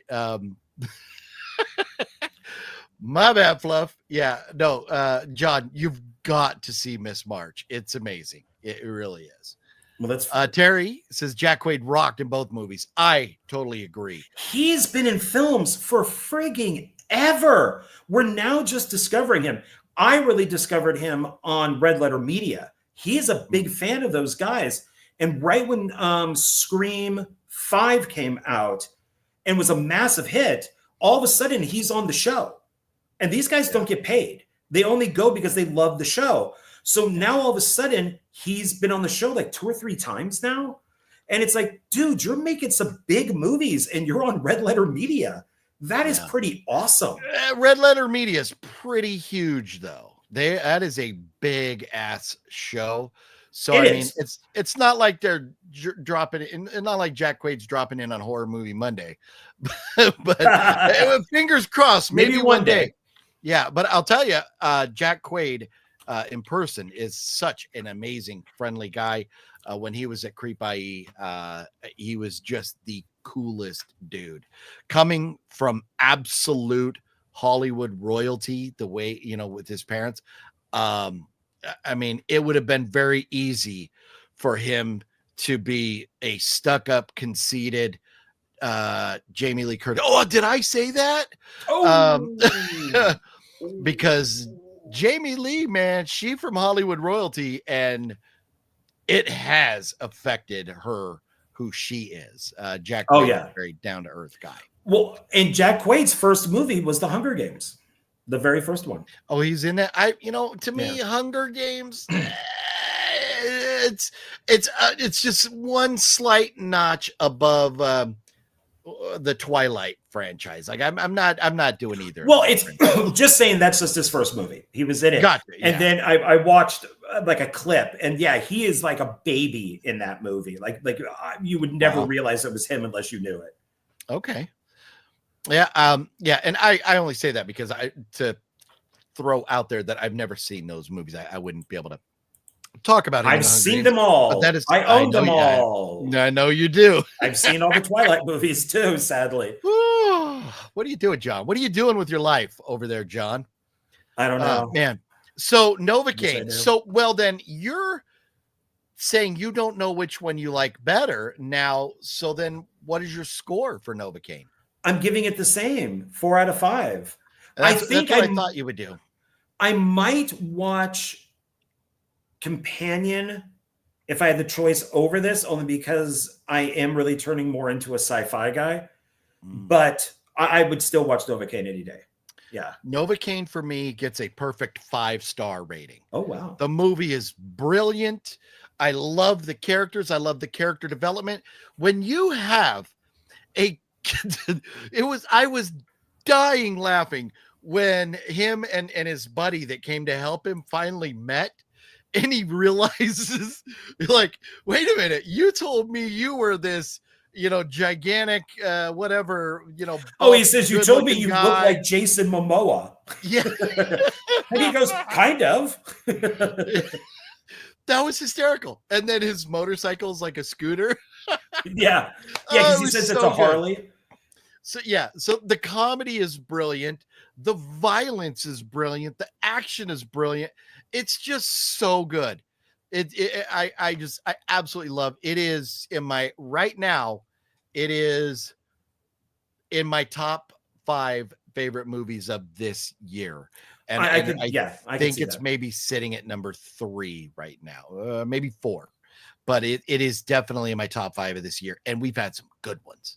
So I absolutely love it. That's good. I'm glad you liked it. And 4 is a very fair score. Yeah. I think for both of them, they would go maybe to a 4.5, if I, maybe. Yeah. Okay. Jack Quaid was in the HBO series Vinyl, which was great. And so was Jack. I don't know that I've ever seen Vinyl. Is that one you've watched, John? No, but he is in The Boys, and I have watched that. Oh yeah. He's the main guy in The Boys. I watched the first episode of The Boys, and I'm like, okay, I need to see more of this. But there's so many episodes. I'll get to it someday. Mike says, good movie.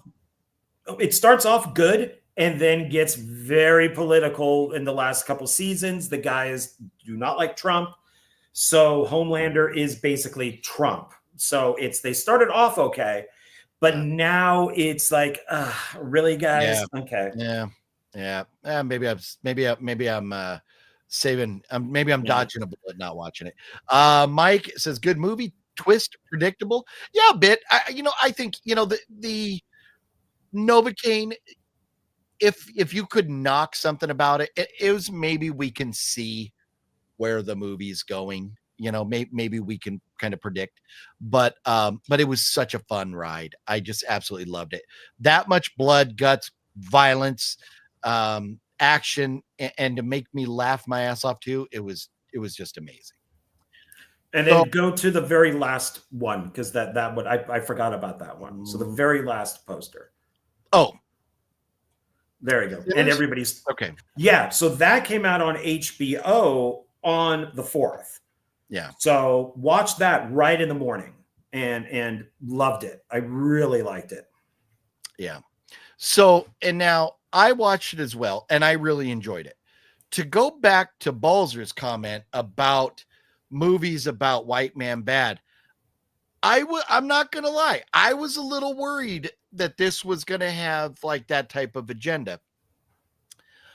After watch, but the reason I didn't go see it in the theaters was the runtime. And what I'd heard is that you saw in the trailer, we get singing and dancing. I'm not a big singing and dancing kind of movie watcher. I'm just not. So I was like, I'm a little worried about this. And then I saw the runtime. I was like, nah, I'm waiting to see this at home. This is, if you look at the cinematography, if you look at the effects, like the camera angles, the lighting, I mean, so many things about this are beautiful. It is just beautifully shot. The story is very interesting. I kind of wonder why we get so much backstory on it before we get to the vampires. And now I've heard, including John, I've heard three people specifically say, or talk about the vampires and their placement in this. It's like, do we even need them to be vampires? Or maybe we shouldn't have seen the vampires in the trailer and let everybody go into the movie kind of just thinking it's a movie about, black folks back in the 1930s. And I don't know where I stand on that. My thought is, with the trailer, I thought I was getting a horror movie, and I'm glad I didn't go see it right away, because I would have been sitting in the theater and I may have walked out, because the first hour and 15 minutes of this movie, there was only one little inclination that this was going to be a horror movie. The second half of the movie was definitely a vampire horror movie. That doesn't mean the movie wasn't put together really well. I enjoyed it. What I was worried about with feeling like it was white man bad, I didn't feel that way afterwards, because the time period that this was shot, you did have a lot of racists. Where this movie took place, you had a lot of racists. And so the guy, and I don't want to give spoilers because maybe everybody hasn't seen it, but there is a kind of the fat white guy is a bad dude. And you kind of get the impression there's more to him than meets the eye at the beginning of the movie. And then what happens later on, you're like, okay, makes sense. But those type of people really existed back then. And the struggle of black folks back then was real. So I didn't have too much of a problem with the scenario. That I do have a couple issues with the movie that I could nitpick, but I really enjoyed it. But John, what are some of your thoughts on Sinners? I really enjoyed it. I already knew it was long. I knew it worked like from dusk till dawn, and where it was one movie and then it turned into another movie. I also did not think White Man bad, because it is just one guy, and it's one guy who then goes to the couple's house, so he turns them. So it isn't like, oh, I'm going to go get more white people to do this, because they bite Asians, blacks, they bite, who's ever around. So it didn't bother me. I loved the huge giant music scene where it goes to like the guy scratching like the records, the DJ, And then it turns to the guy with the electric guitar, kind of going through the history of music. That's my favorite sequence in the entire movie.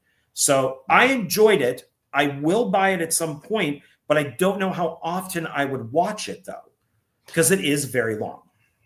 That's my thing. I watched it. I don't think I would ever watch it again. It was good, but I don't think I'd ever watch it again. And I think the point of the white man bad element, if you want to go there, I'm not there, John's not there, but if you want to go there, I think it wasn't with the vampire. I think it was with the guy that sold them this building, and then his posse. I think it was with them, kind of showing, that what these people did to the black people. But anyways, I enjoyed the music, and that's one of the things. When my wife and I went to see my son last month, we flew into New Orleans. We went and picked him up, and then we went back to New Orleans so we could explore. One of the places we went was a national park dedicated to, music, and the introduction of the African style of music into America.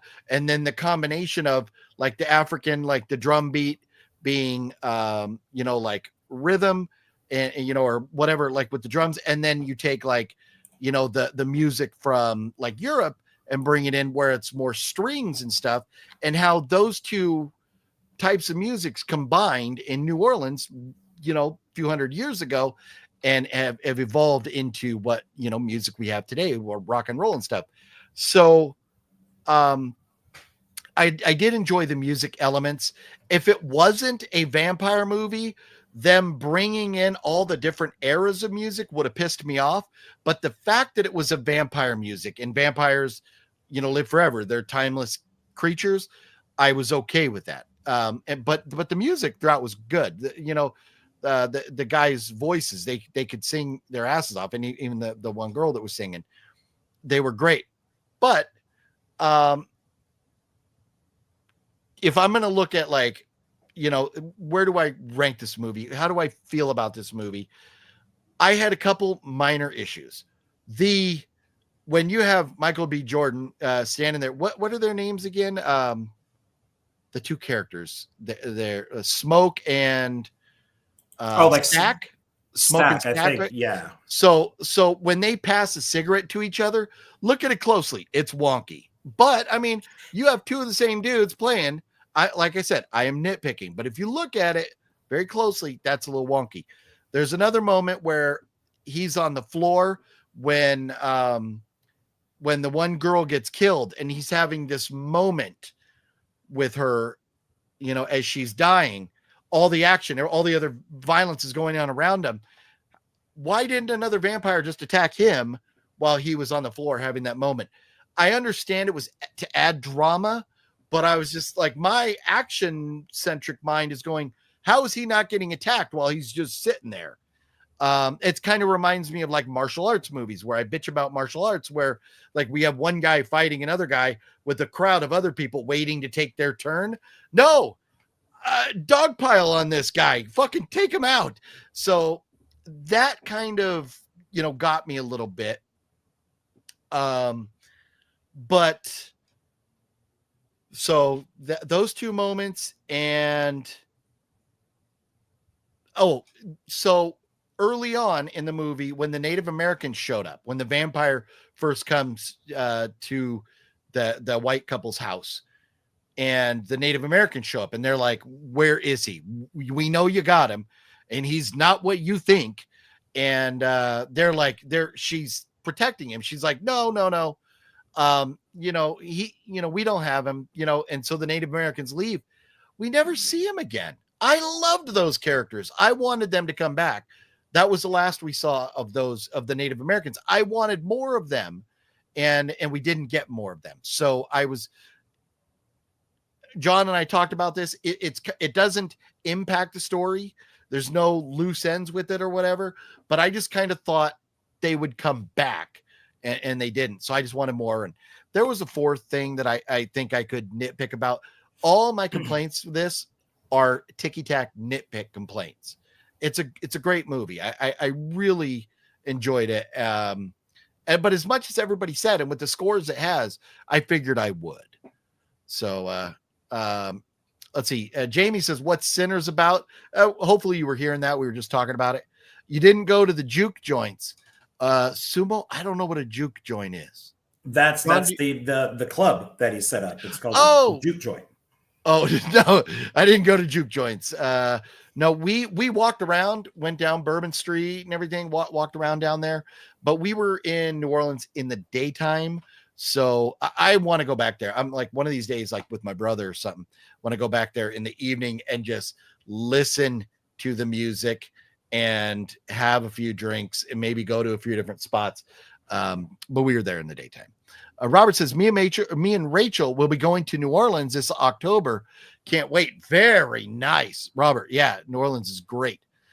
Nathan, what's up? I don't know. With all the shit being released, this movie was definitely a sigh of relief. No, you're right. Sinners. So here's the thing. I am a horror nut. That's why we do Horror Movie Monday. I want to go see all the horror movies. I don't go see all the mainstream movies that come out. But this being, it's a horror movie, but there's a lot of it that's not horror. So I think you're getting a couple different audiences to come see this. And I think it definitely was, horror fan or not, it was a sigh of relief. It was a very good movie. So John, any other thoughts on Sinners before we move on? Well, it's funny because I'm kind of the opposite of you. Is I didn't have those problems that you had just mentioned. In fact, I think honestly the worst part of the movie was the vampire stuff. I was enjoying the setup. I was enjoying the two brothers. I really like Michael B. Jordan. I thought that he is one of your guys, sorry, I see mentions Creed. I think that he was great in Creed. I think Creed 3 is amazing, even though I like part 2 better, but Creed 3 is great. I think that he's become a great director. By the way, the writer-director of this is the producer of Ironheart.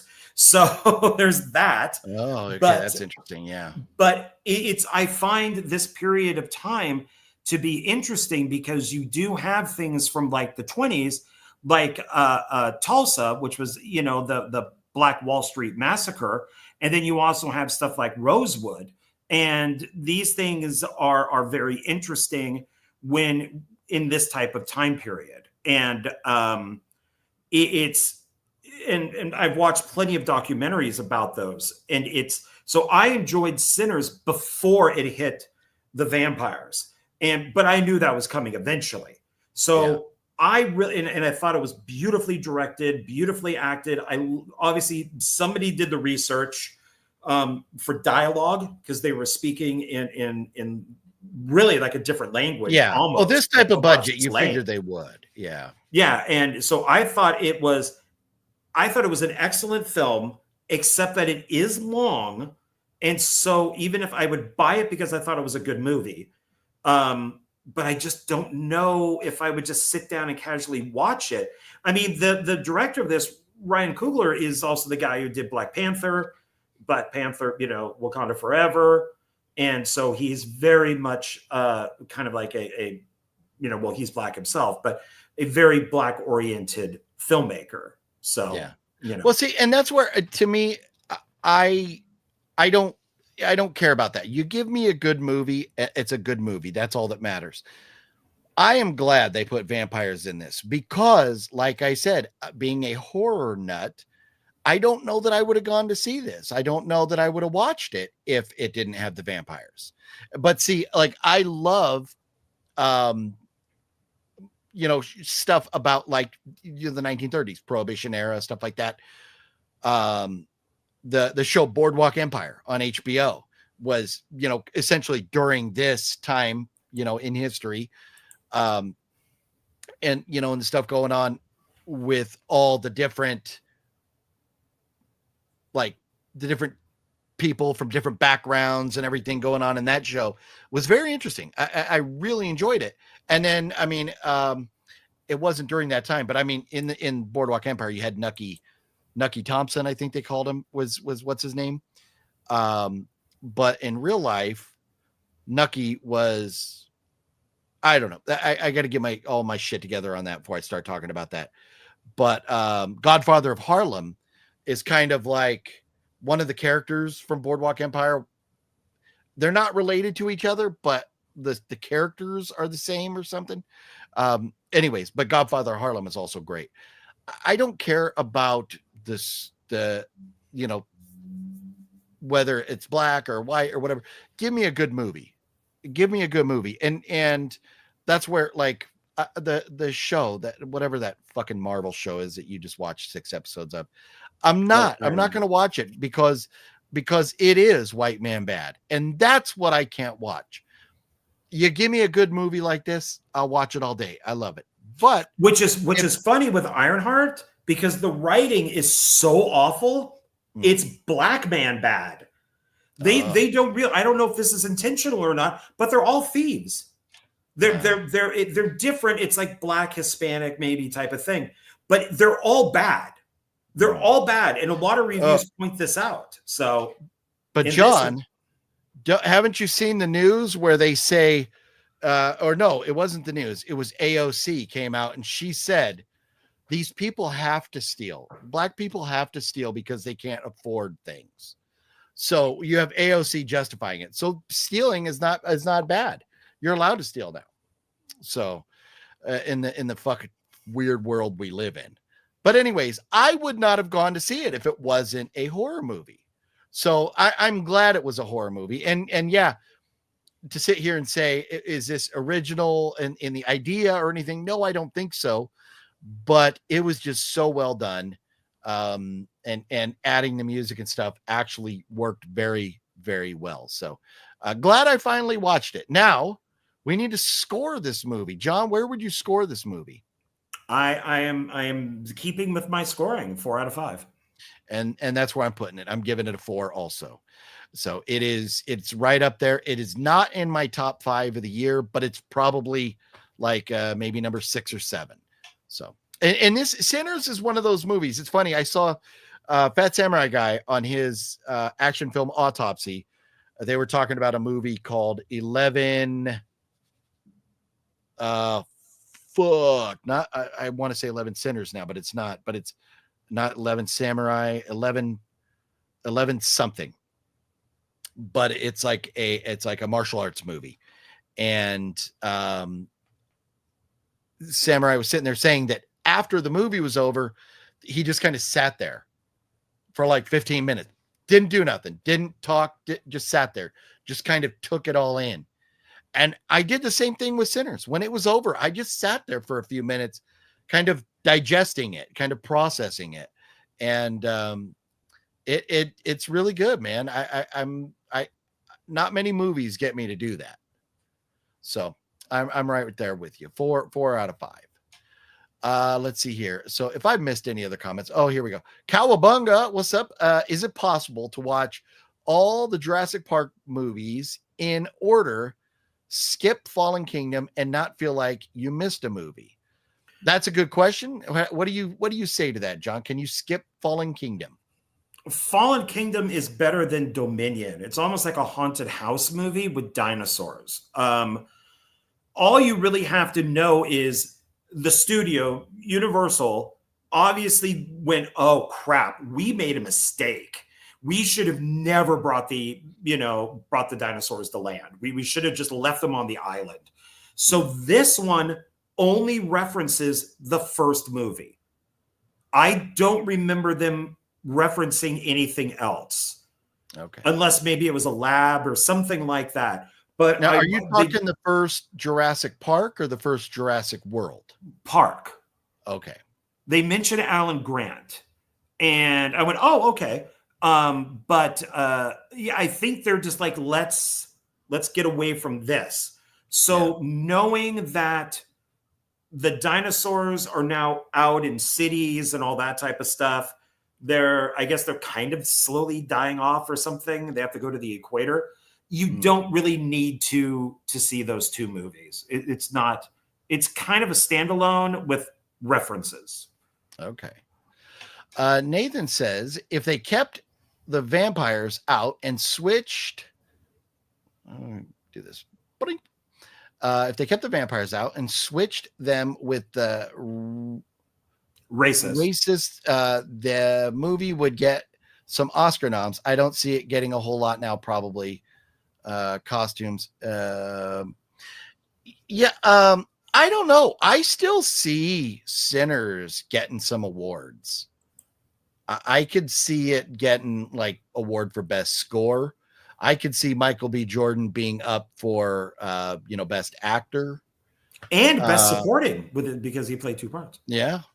But I mean, as far as the other cast, I don't know any of them, and I thought everybody was good in it, but I don't know that there's anybody else that I would have been like, oh my god, this actor blew my socks off. But Michael B. Jordan, man, what he is building himself one hell of a legacy, and he's still pretty young too. So, and he's not stupid. He doesn't. He just he just makes movies. And I mean, I'm even a fan of Fantastic Four that he was in. Fan Four Stick.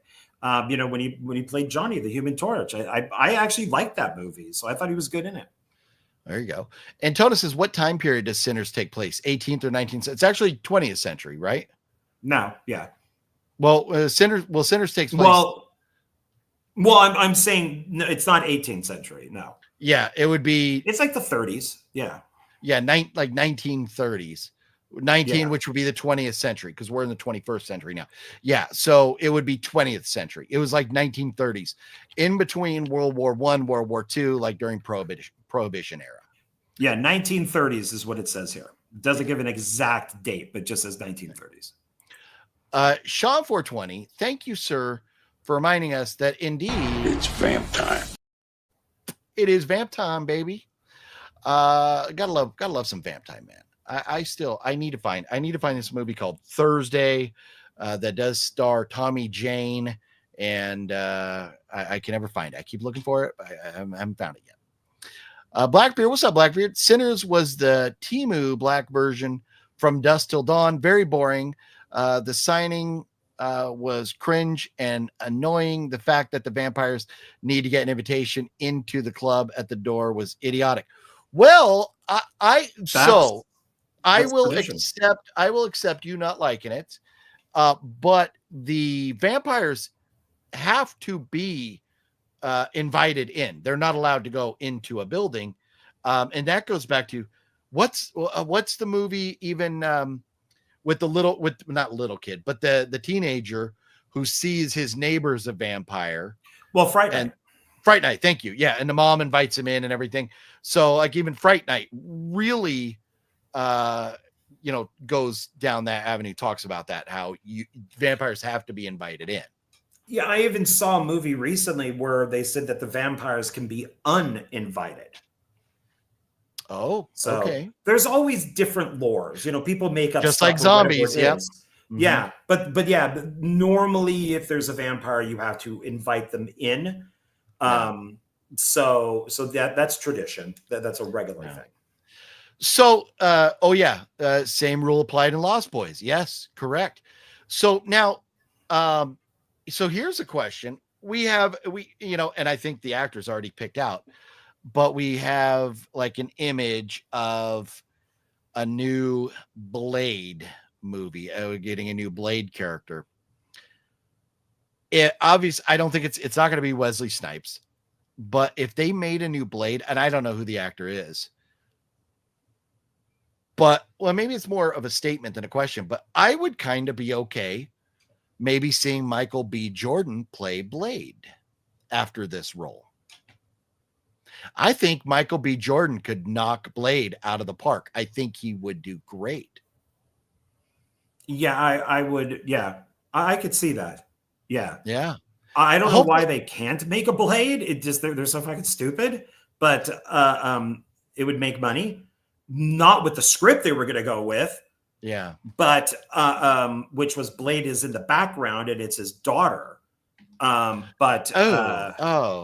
Oh, Yeah, it's an actual comic book where Blade is more in the background and it's the daughter and like two other girls, and they're the ones that are hunting vampires. So it's a girl boss movie, and Blade kind of hands them, the torch.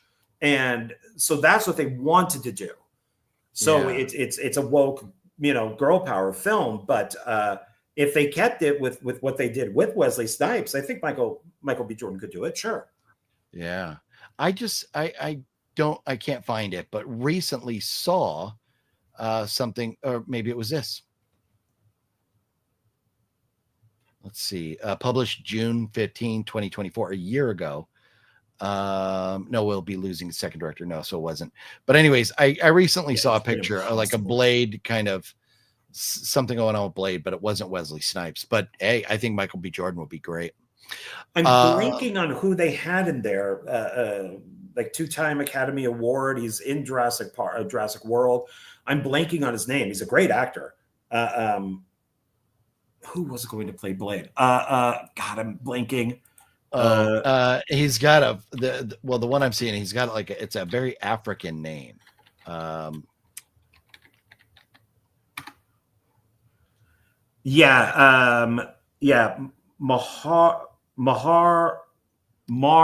Shahila Ali. Yeah, I think it's Marshala. I'm horrible with names. Yeah. But he sat, on the sidelines for years to do this. And now he's just walked away. He's like, I'm freaking done. Yeah. Well, Wesley Snipes endorsed him. Wesley Snipes said, he's good to go. We'll see what happens. So we got a couple more movies to talk about here. Cowabunga,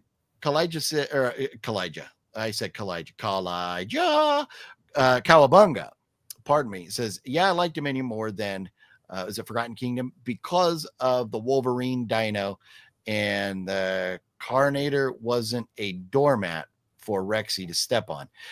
You are speaking Chinese to me, sir, John. Respond. I hated Dominion. I hated Dominion so much. All the stupid stuff with the insects and all that was so pointless. It served no purpose. It just, story B was so bad. It was just awful. Yeah, I hate Dominion. Salem's Lot did the same thing with the kid floating at the window. Yeah, gotta be invited in. Let the Right One In was a great vamp movie. Man, have you seen Let the Right One In, John? I found the original to be boring. I actually like the remake better. I don't know if I've ever seen Let the Right One In. Sean doesn't want any more Blade. And Jamie says Michael B. Jordan was in one episode of Cosby. He probably dodged a bullet there. Let's see. To me, the singing was super cringe and annoying in Sinner. And see, Blackbeard, I was worried about that. I mean, with the club and what they were establishing and all, it worked. It made sense. And at least they didn't break out into song during the battle. That would have been like if we were in a battle and we went to singing and dancing and went like full Michael Jackson Thriller, I would have had a problem with that. I looked at it as more of like, oh, brother, where art thou? The Coen Brothers movie with George Clooney is that every once in a while they would do the mountain music. So, which I also really liked. Okay. Hell House LLC was more interesting. Yeah, those two, I don't think too many people are going to be comparing those two, but hey, I mean, we all like what we like, and we respect each other's views because it's all art. It's all art, and we interpret it differently. So he was also in Green Book. Are we talking about Marshall? Oh no, we're talking about Michael B. Jordan. Okay. So Green Book, is that the one? Are you thinking, or is it Green Door? Is that what I'm thinking of? Or is there a movie called Green Book? Or was it Green Door? Or what was the one with Patrick Stewart? Green something. Green Book. Green Room. Yeah. Green. Yeah. Oh, okay. Yeah, Green Book, 2018. It's a biopic, comedy drama, tells the true story of an African-American pianist and his Italian-American driver navigating the racially charged South in the 1960s. Okay, interesting. Yeah, I've not seen that. So Sean wants Young Guns 3. It's supposedly coming, right? Oh no, there is no want. It's Emilio Estevez has talked about it. So yeah, they're doing it. Yeah. Okay. So as Marshala Ali was in the Green Book with Viggo Mortensen. Okay. Yeah, it's got a good cast. Yeah. So okay. So we've talked about that. Well, okay. John has removed a couple, made it easier for me. So now, yes. Let's not spend too much time on this one, John. So I am into the gaming movies. I'm into the superhero movies.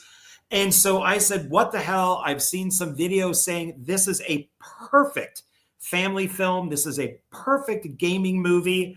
And I reluctantly watched it and loved it and thought it was awesome. I thought the only thing that is pointless is the overweight black woman who has nothing to do with the game. And it seemed like she was there to just be an overweight black woman. Check in a box? Pretty much. She's fine. She's a decent actress and everything. There's nothing wrong with her. She just kind of goes along with the daughter. So they kind of mimic each other. But Chicken Jockey, very funny scene. You're going to give good thing Cody went to bed because we'd be giving Cody some PTSD right now. And I'm not a Jack Black fan, but I thought he was great in School of Rock, and I thought he was really good in this. Jason Momoa is kind of the anti-Aquaman type of superhero. I really liked it. I'm going to buy it. So I really enjoyed it. I have a newfound respect for Jason Momoa. I've never seen either of the Aquaman movies. I probably will never watch them. I don't care about them. But after hearing that Jason Momoa, possibly, rumor had it that he hooked up with Amber Turd, which, good for him. But I think that has run its course because Amber Turd is now pregnant with somebody else's kid. Good luck to that guy. Hopefully she doesn't pop the kids out on the bed. But Jason Momoa was the MC, the announcer for the Back to the Beginning concert, the Farewell to Ozzy and Black Sabbath. And when Pantera was playing, Jason Momoa was crowd surfing. A guy as famous as Jason Momoa to say, screw it, I'm going crowd surfing. That's pretty epic, especially when you got a band like Pantera out there. And I did not see how many mosh pits or whatever they had going when Pantera was playing. But when Slayer was playing in that concert, I saw at least 8 different mosh pits going on there, and they were pretty big. All I could think is there was a lot of old people going, what did I get myself into? Because Slayer concerts, pro tip, don't sit on the floor if you don't want to get hit. Just don't get a seat up on the bleachers. But newfound respect for Jason Momoa. I lost all respect for Jack Black and his concerts, or his tours bombing. He's lost like multiple millions of dollars now. Well, you can thank his partner. You can thank his buddy, because you could see him on in the show when his partner says that, and he's kind of like, oh fuck.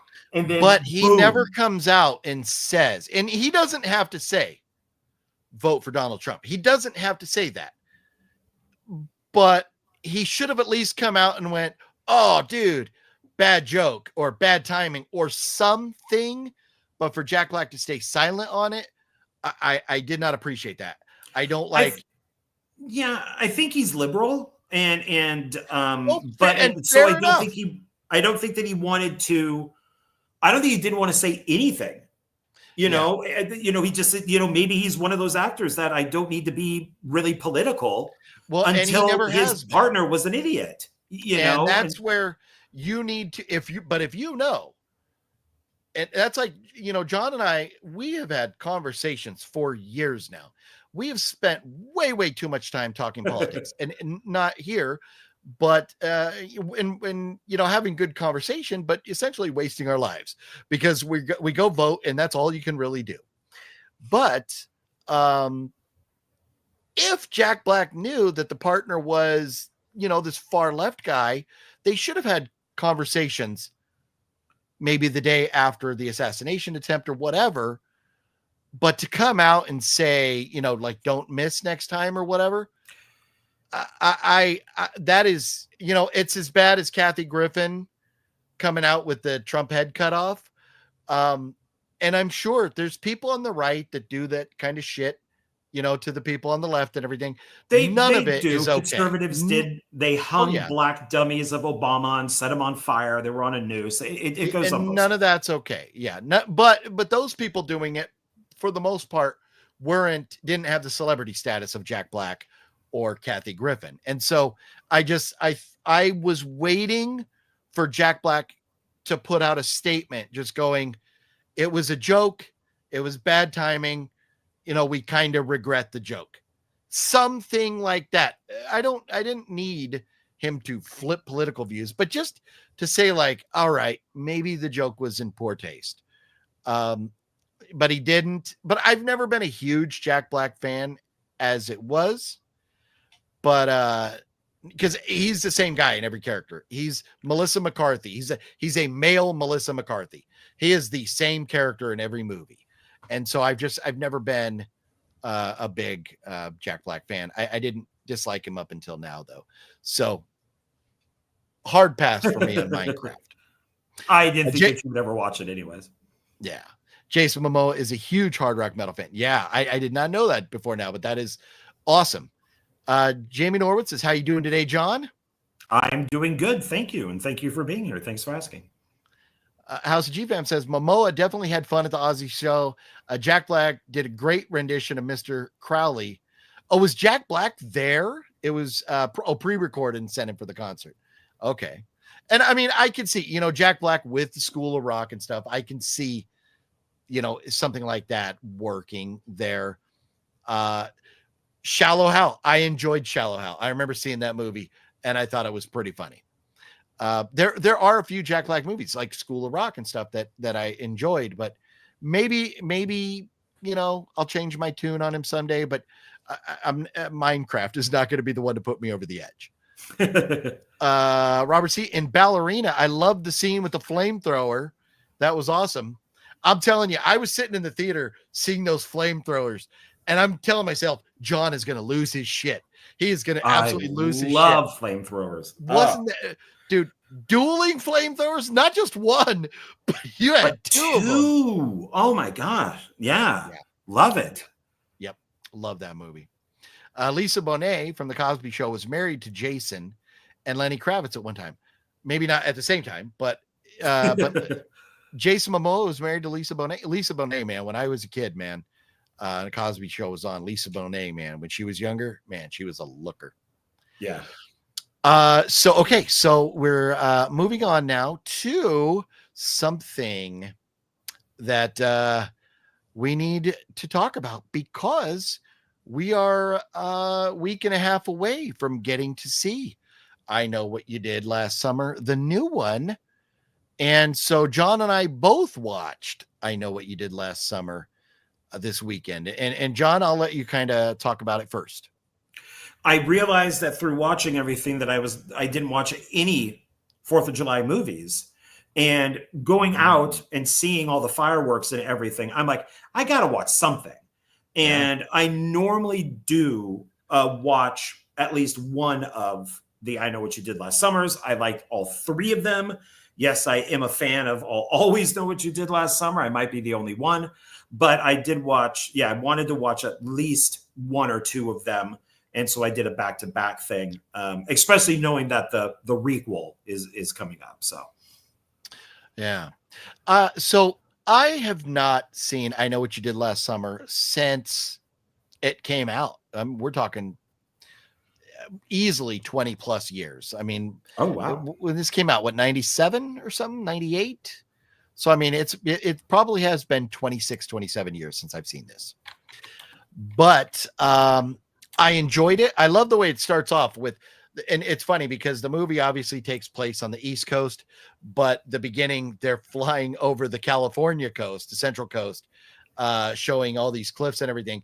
But it's like very Lost Boys feeling with the music playing, and it's the song that is it Hush Hush? Is that the song they play right at the beginning? Or it might have been different, not Hush Hush, but well, from Deep Purple, but it's a cover. Hush. Yeah, Hush is in there. It is I can't remember opening if that's when song they're playing it. It is a cover. But anyways, that opening scene with, as the credits are rolling and you're seeing it kind of flying, I'm like, oh, this feels very Lost Boys. And I enjoyed it because it'd been so long since I seen the movie. I'd forgotten so much about it. But I did enjoy it. To me, I still give Scream the nod if you're comparing franchises. Even if it was just Scream 1, 2, 3 versus I Know What You Did 1, 2, 3, I would give Scream the nod. But we'll see. I hope the new one is very good. But I really enjoyed going back and watching this one again. And and did you know? Here's a little factoid. So many different movies and TV shows are all filmed at Dawson's Creek. They all are. They're all filmed in that little town, including the Bay. And I Know What You Did Last Summer. They have scenes shot in that same area, like of North Carolina, where North Carolina, right? Or South Carolina. No, I think it's North. But anyways, that's enough about that. But I enjoyed it. Just two nitpicky things on it, and that's when the blondie Sarah Michelle Gellar, she's the queen. They're doing the new, voting for the new queen or whatever, and she sees the boyfriend going to get killed, so she goes running, and the audience, everybody stops her, so she can't get up there, so the killer has time to do his thing and get away. To me, I was like, a little hokey on that, and I'm even forgetting the other moment. But I really enjoyed it. I'm glad I watched it again. I still Know What You Did Last Summer, and I would have to pay to watch it. So I was like, I do own I'll Always Know What You Did. And I don't think, if I'm right, I don't think I have to watch I Know What You Did to watch I'll Always Know. But I don't want to watch them out of order. So I'm going to wait until I find I Still Know What You Did before I rewatch I Know What You Did, or I'll Always Know. But could I watch it out of order and be okay, John? Oh yeah, because I'll Always Know What You Did, I believe, only references the first film. I don't think it references the second film. Okay. Which is something that I'm scared about with the requel, because in the trailer, when we see Jennifer Love Hewitt turn, and the girl goes, well, you dealt with this once before. The word once really bothered me. And it's like, yeah, is this a requel to the original movie? Because they could have, where's the second film?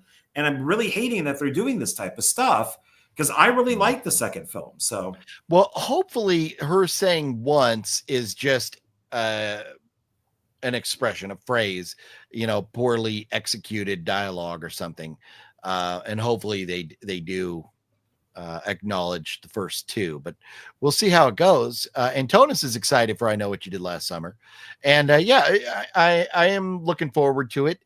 I do. Nathan says here, the new one looks cringy and not well acted, not that the originals were.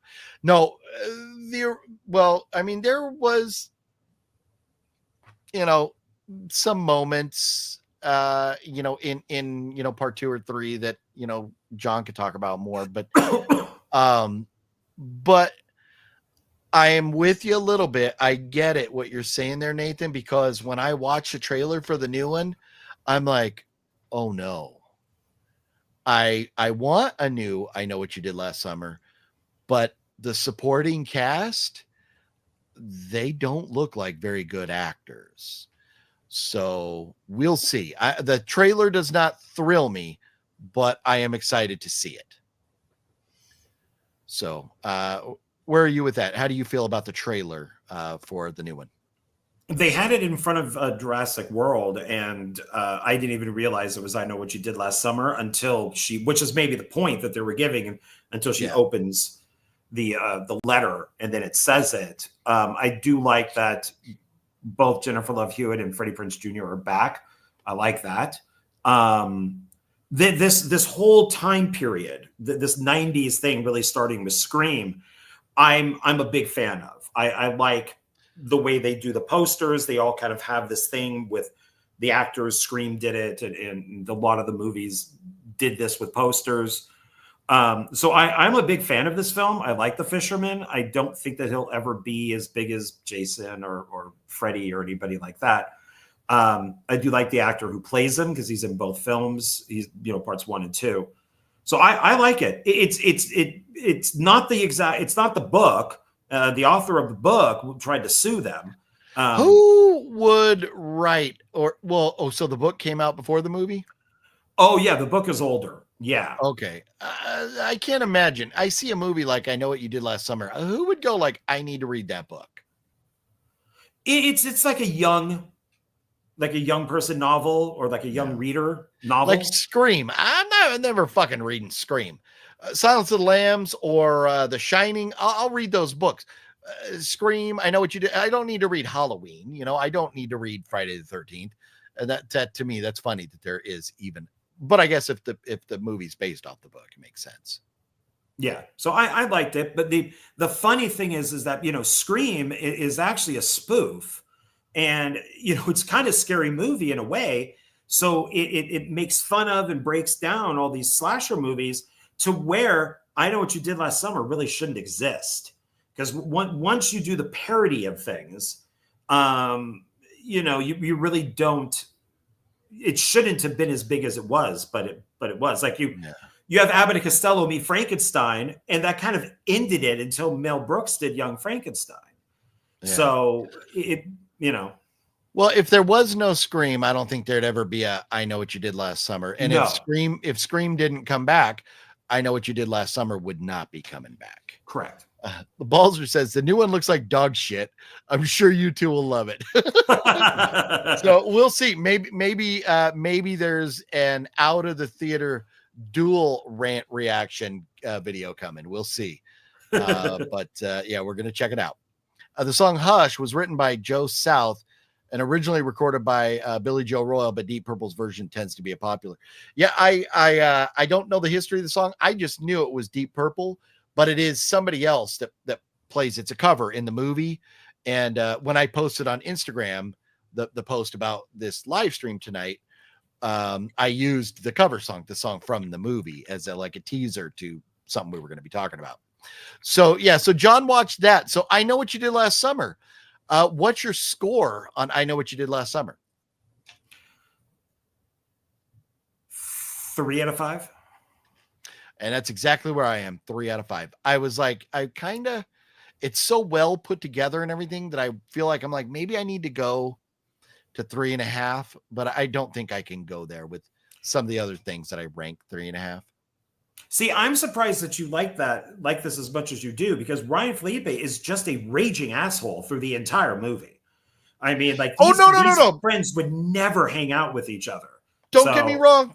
Don't get me wrong. I picked up my phone and almost started texting you going, why with these fucking people? Why do they always have to hate each other? I almost started texting you that when I was watching the movie, because they're, especially after the accident happens, they hit the guy and they're all just yelling at each other. I'm like, if I was Jennifer Love Huge Tits, I would have walked off and been like, nope, fuck you. I'm going to the cops. Well, he's kind of a nut job, and Freddie Prinze Jr. is kind of, I don't know, a wimp. But yes. I guess Sarah Michelle Gellar's character and see, now you got me wanting to say huge tits. Hewitt from Scary Movie.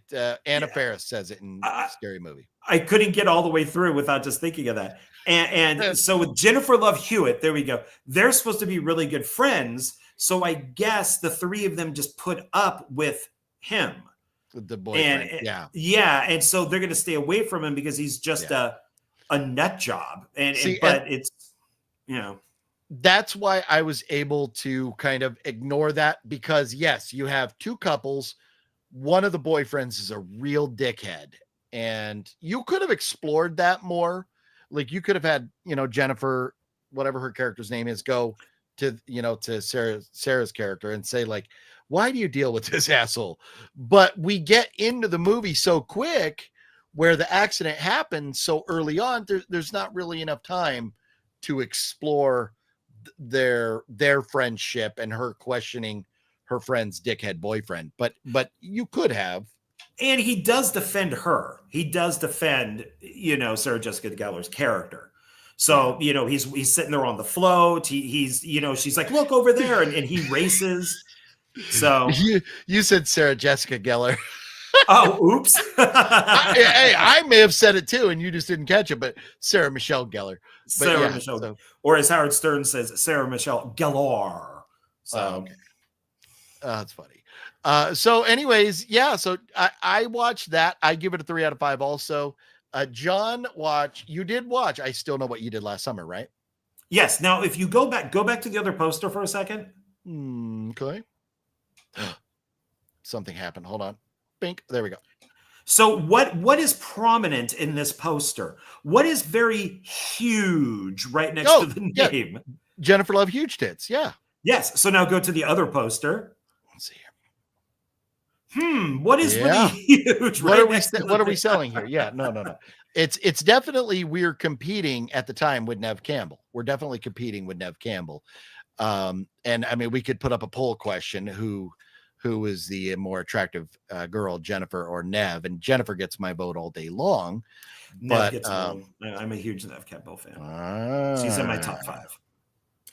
Wow, that's funny because I like Scream better, the franchise, but I prefer Jennifer. I think you like I Know What You Did Last Summer better, but you prefer Nev, right? No, I think Scream is a better movie. Okay. I used to watch Nev on like Party of 5 and thought that she was really cute. Yeah. And then when she did Scream, I'm like, oh, now I totally love you. So. Don't ever give me shit for Dawson's Creek, Mr. Party of 5. Hey, I also used to watch 90210. So, oh Jesus, that's because of Shannon Doherty. That I never did. I never found her attractive. Oh my God, I thought she was gorgeous in Heathers, and then I watched that, and then she left the show, and I'm like, okay, I guess I'm done. And then Tiffany Amber Thiessen came in, and I went, I'm right back in. Welcome to Pervert Movie Monday, everybody. A scary movie. What I don't know the quote for Scary Movie. What are you waiting for? Yeah, man, it's been so long. What are you waiting for? Oh, is that when she runs off with her arms like this?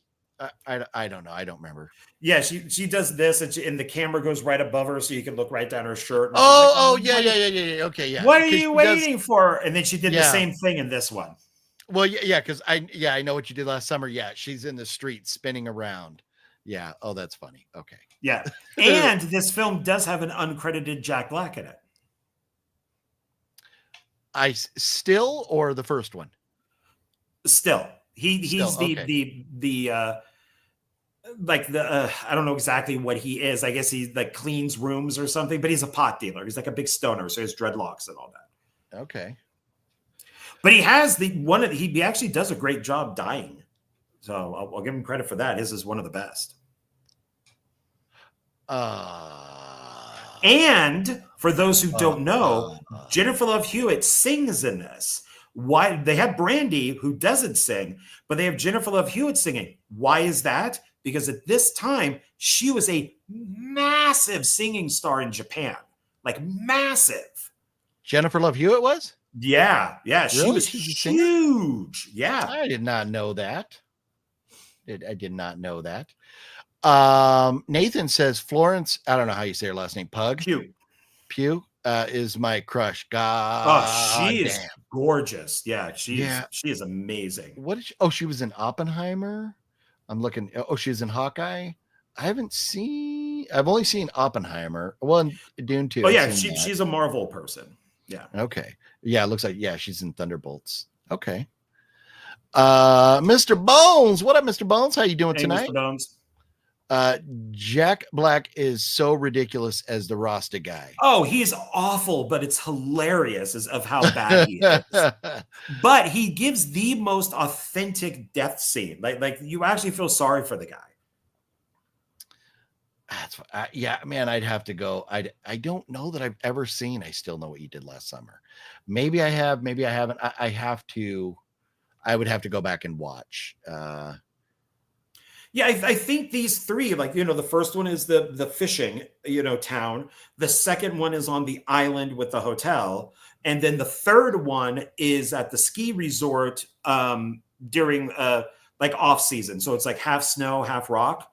So I love that they could take these and put them in different areas. They're almost like kind of like one location movies. Okay. So what do you score? I Still Know What You Did Last Summer. I like it as much as the first one. So 3. Really?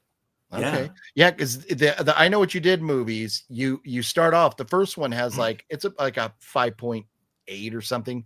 Then this one's like a 4.8, and we're talking to IMDb. And then the third one is like a 3.3. So they go progressively worse and worse. Yeah. So yeah. And everybody in this is fine. I mean, Brandy's fine. I forget who the black Brandy guy is, but he's fine. And Freddie Prinze Jr. is fine. Everybody's fine in this. It has like Jennifer Esposito, who's really cute. Jeffrey Combs is in it. It's got a bunch of people in it. Yeah. It's got a good cast. Yeah. I intend on watching it. I was hoping to see it before the new one comes out, but not owning it. It is I don't know that I'm gonna get there. Let's see. I'm looking up his name. Oh, Mekhi Phifer. That's Mekhi Phifer. Oh, yes. Yeah. I did not know that. Yeah, no, the cast, man. Freddie Prinze, Mekhi Phifer, Jeffrey Combs, Bill Cobbs. I recognize his face. I would have never. Oh, he is so good. I mean, not just. I mean, he's fine. He kind of elevates it, but he is such a great actor. It's weird to have him in this because he's such a great actor. Yeah. He's like Morgan Freeman good. Mark Boone Jr. of The Sopranos is in it. Well, that's cool. As a pawn shop owner. That's cool. Yeah, I definitely need to see it. Definitely need to see this movie. So you also give it a 3. Yeah, I think it's just as good as the other one. Yeah. Okay. And then here you go. You tried, right, to watch Night Watch.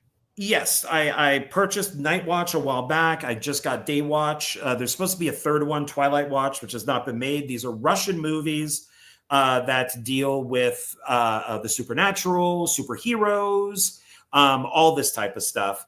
And I just, maybe because these are slightly out of, no, I think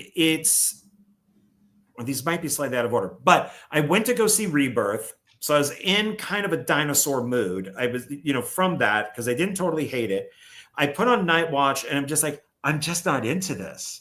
It's like watching like J-horror, like Japanese horror and stuff, where you obviously their movies really mean something to them, but they don't mean anything to us because they have all their mythology and folklore and all that stuff that we don't get. And maybe this was the same thing, that it has all this Russian stuff in it that I'm just not understanding. The films were made very cheaply and they made a shitload of money. So, at some point I'll watch it. But I turned that off to watch the next film. Well, hold your horse there for just 1 second. House of G-Fam says, I Know What You Did at least one watch. I'll have fun with them. No, and I will. I'm going to watch both. I already watched I Know What You Did. I need to watch I Still Know, and I'll always know.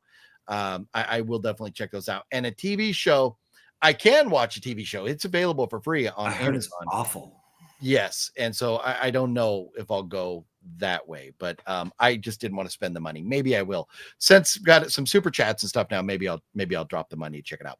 I know I'm going to buy it, so I don't want to spend the money to watch it when I know I'm going to buy it. I would choose Jennifer Love Hewitt over Neve Campbell, but the threesome scene in Wild Things wasn't too bad.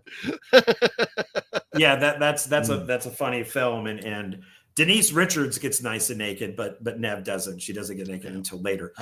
Jennifer Love Hewitt definitely has a better body than Nev, because once you do see her naked, it's kind of like yeah, Jennifer Love Hewitt has never been naked. No, never. She's never gone. It's you know what, more power to her. You know, if like, you know, I mean, like if I was married to Jennifer Love Hewitt, I wouldn't want her to go getting naked on screen. So more power to her. Yeah. You don't need to. You don't need to. But you know, you're right about Nev, man. Nev got naked and it was like, oh no. Yeah. You shouldn't have done that. But I think she was older now, and she's not what Nev is, definitely not what she once was. Seeing Nev at a couple different conventions, she looks her age. She's got to be around 50 now. Time has taken its toll, and we'll wait. I guess I'll have to get a better look at Jennifer Love Hewitt when we see the movie, but Nev, she looks like a mom now. She doesn't look like the teenage heartthrob kind of thing. It's just Sexy Sumo says, shame on her. Yes, shame on Jennifer for never letting the girls out of the bag there. Sean, have yourself a great night, homeboy. Have a good night. Let's see here. Jennifer Love has aged a lot better than Nev. Nick, I think I agree with you there. So John, get back to your post. Where you were doing a little thing talking about, but the next one, ready? And go. There we go. Okay. This one, I'm a huge Danny McBride fan, and I used to like Will Ferrell before he became what he is today. I bought this movie as a hate purchase because when I saw it in the theater, I hated it. And I thought it was horrible. I was also a fan of the Sid and Marty Krofft show when it came out. And I said, so I bought this, and Donald and I, for film discussion, and GOP is, welcome to join us. That GOP, OGP, fuck him. I even paused to make sure I got the letters right. So OGP. Got to show and so I watched it to put it on this hate list. So Donald's idea was, we're going to talk about 3 movies that you hate that you own, and then we're going to have a list of just 5 others. So I already have 2, so I thought this would be number 3, and I'm like, okay, I'm going to rewatch it to make sure it deserves that. I watched it and loved it. I thought it was hilarious. It's very adult. It's not aimed at kids. Maybe I enjoyed it more because I just watched, Jurassic World. I thought it was hilarious. I really enjoyed it. It's pretty politically incorrect. Danny McBride is awesome. He's pretty much awesome in everything. And this is when Will Ferrell was more Anchorman Will Ferrell. So it was where he would be politically incorrect, unlike today. So I enjoyed it quite a bit. Good. Well, very nice. What would you score it then on a 1 to 5? 1 to 5. I would give it. I'm sticking with 4 on everything. So you're going to rate Land of the Lost higher than I Know What You Did Last Summer? No, didn't I say 4? Oh, I Know What You Did Last Summer. You said 3. Oh shit. I should change that. I should make I Know What You Did Last Summer, and I Still Know both 4. Yeah. Because I'm rating them on that level. This as a comedy, kind of like a politically incorrect comedy. That's why I give this a higher rating. See, it's sometimes it's hard to have a same type of scale as, like there's a lot of movies. Like, for example, I give Companion a 4. You gave Companion a 4. Is Land of the Lost as good as Companion? No, because what you have to look at it as a Will Ferrell comedy. Yeah, it's a different scale. Yeah. But okay. So as far as comedies go, okay, John gives it the big old thumbs up. Well, there you go. Very nice. Yeah, I do remember, like Antona says, watching Land of the Lost as a kid. remember that is like show. I don't have a lot of memories, but I do remember seeing Land of the Lost as a kid. Yeah, I was a big Sid and Marty Krofft fan, so I watched all that stuff as a kid. And so is House of G Fam. Loves some Sid Croft. Goddamn, this movie lost so much money. Did it? Let's take a look. That's interesting. Yeah. Okay, John, I'll let you do that while I read some comments. Here you go. Balzer says this will be interesting. We need a top 10 list of John's hot women of Hollywood.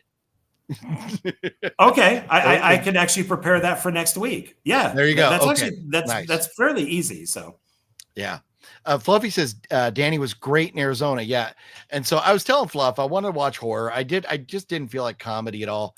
And Fluff's like, no, we need to watch Arizona. You're gonna love it. You're gonna love it. And I did love it. It's not horror. It's like a crazy, I don't know what adventure action movie.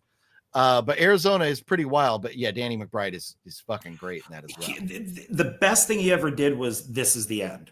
His introduction into that movie is amazing. It's the best thing he's ever done. I've seen the movie. It's been a long time, so I don't remember. I remember thinking it was hilarious, but I don't remember him. So Land of the Lost specifically, budget was $100 million. Wow. It made $68.8 million. So, with marketing and everything, it was really, at least 150, 200 million that they spent. Ooch. Oh yeah, man. What a bomb. You ever seen Eastbound and Down with Danny McBride? Eastbound and Down is amazing. Love that show. It's hilarious. And Nick B. Yes, same thing. I even like, and it's not on the level of Eastbound and Down, but Vice Principals was pretty amazing. Oh, I started rewatching that once Righteous, Gemstones ended. I said, well, I want to watch more. And then, so I went to Vice Principals again because I've already seen it. Yeah. Nice. Yeah, that is a good one. So there's one other movie that we need to talk about that I watched that John, you did not rewatch Night Game, did you, John? No, but it is a good movie. Yeah, and I didn't pull up a poster, but I'm gonna pull up the IMDb page here real quick. I watched this. Let's see here. I gotta stop that and add this. There we go. Bump. Maybe I pull up the poster. See here. Night Game with Roy Scheider from 1989. It says, when it comes to murder, it ain't over till it's over, like the good old baseball saying there. But Roy Scheider and Karen Young, who Karen Young was in The Sopranos. She was one of the FBI agents. And then she was also in Jaws, The Revenge. So kind of cool, even though her and Roy Scheider were not in the same Jaws movie, but, but both of them being part of the Jaws franchise. And a couple other, Richard Bradford, Paul Gleason, a couple other famous folks that you probably would recognize their faces. At least for me, that's the way it was. But the movie's great. I really, really enjoyed it. I just happened to stumble across it on Amazon, on Prime. And I was like, oh, Roy Scheider, that looks interesting. And I mean, there's some good Jaws vibes. You see Roy Scheider is trying to solve, like somebody was killed and he's standing on a beach. I'm like, it's like Jaws. So that was kind of cool. But, here you go. Paul Gleason. Maybe I can make this a little smaller so everybody can. There you go. There's a better look at Paul Gleason right there, famous actor. Oh, yeah. And there Rex Lynn, who been in a ton of different things. And Lane Smith was the other one I'm thinking of. Everybody knows Lane Smith. My cousin Vinny. Lane Smith. Was he obviously not the judge, but he was the other attorney. He was the attorney for the not the defender, but he was the prosecutor. And Mighty Ducks and Red Dawn. Oh yeah, was he the dad in Red Dawn? But anyways, Lane Smith, very famous actor. I think he might have been. No, he wasn't the dad. What was he? Anyways, back to the movie Night Game. It says a Texas police detective ties pitcher's strikes to a serial throat slasher. Oh, and you see on the poster right here, it's like a meat hook kind of looking thing. So, man, you have like a carnival with carnival rides and a haunted house. You have a meat hook. You have Roy Scheider. You have people getting killed, and you have baseball. What could go wrong? This was a great movie. I have since added it to my purchase list. I will be buying this when I can find it. You own a copy, right, John? Yes, it's from. Yeah. It was a bucket list movie, and they finally released it. It was like Martini or Olive released it, and so I was very happy about that because I'd only seen it on VHS, and then so that was kind of the only way of getting it until it got released on Blu-ray. But Roy, he made all these movies that like nobody really knows about. I brought him up and like, stuff like, there was another movie. It recommended another movie right after this one that I was like, oh shit, another murder or like horror movie with Roy Scheider. So yeah, you're right. What do you got over there? Some of stuff like The Men's Club, 52 Pickup, Cohen and Tate is great. Okay. The Fourth War, the Russia House, Naked Lunch, the David Cronenberg film. I mean, he's done all of these movies that not a lot of people know about, and but they're all really good. I mean, of course, Blue Thunder, people know that one. All That Jazz. Sorcerer is one of the greatest movies ever, and that's William Friedkin and him. I mean, I love Sorcerer. Can we dare say, and I think maybe it would have been different if we were talking about this in the 80s, but can we dare say right now that Roy Scheider may be underrated or underappreciated? Oh yeah. No, such a legend. Such a legend. Yeah. He's been one of my favorites for decades. And it was, I highly recommend Cohen and Tate. It's an Eric Red film. He wrote it and directed it, the guy who did The Hitcher. And it is very good. And because he plays like a hitman with another guy. I'm blanking on his name. But it's very good. He made all these 52 Pickup as a canon film. That's really good. It's with Anne Margaret. Okay. It's good. He's did a lot of good movies and like this kind of area that he did Night Game in. Just nobody knows of these films. Yeah. And Tona says he thinks Roy's best performance is Jaws, but that's probably the most popular answer. And I'm sure that's people think of Roy Scheider. They definitely think of that. But I'll tell you what, man, Blue Thunder is one of my like all-time favorite action movies. Absolutely love that movie. He was in The Punisher. First time seeing a helicopter go upside down. And no, you're right. I mean, but he, I'm gonna throw a spoiler out there. He may or may not get killed off pretty early in that movie. So, dude, the fact that I was like, holy shit, we got The Punisher and Roy Scheider on a beach. Man, me and Roy Scheider on a beach now. I'm like, Jaws, but no, dude. And that is by far my favorite Punisher movie. Love that Punisher movie. So I know I'm alone in that. A lot of people like the newer one better, but that's my favorite. I prefer Warzone. So yeah, that's Warzone. Yeah. So I Warzone to me, I just can't. The fake Russian accents are I just can't deal with them. But anyways, if John Travolta wasn't such a just mail it in bad actor for that Punisher, I think a lot of people would look at it differently. So we've been talking for 2 hours and 47 minutes and we haven't even talked pickups yet. You want to hold them off for next week? Okay. Yeah, I think that's next week. I would like to. Somebody in the comments mentioned, what did you think of the Running Man trailer? And my bad. I saw that comment and I completely forgot about it. My bad. Yes. Have you seen the Running Man trailer? I haven't watched it yet. Yes, it's Stephen King. It's under Richard Bachman. I've read the book. And the Schwarzenegger version, which I just ordered the Blu-ray of, it's like a double disc, is okay. I love Richard Dawson as the host. Right. This seems to follow the book a little closer. It's Edgar Wright.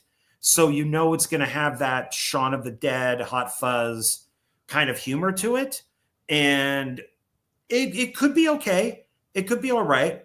But I think it could be okay. I'm looking forward to that. I'm looking forward to The Long Walk, which is also Richard Bachman, and which I'm hoping is violent as hell. But it could be fun with Edgar Wright doing it. So I am looking forward to The Running Man. Yeah. Yeah. I am looking at the trailer right now and I'm like, it looks pretty well put together. They are definitely checking boxes. That's a concern.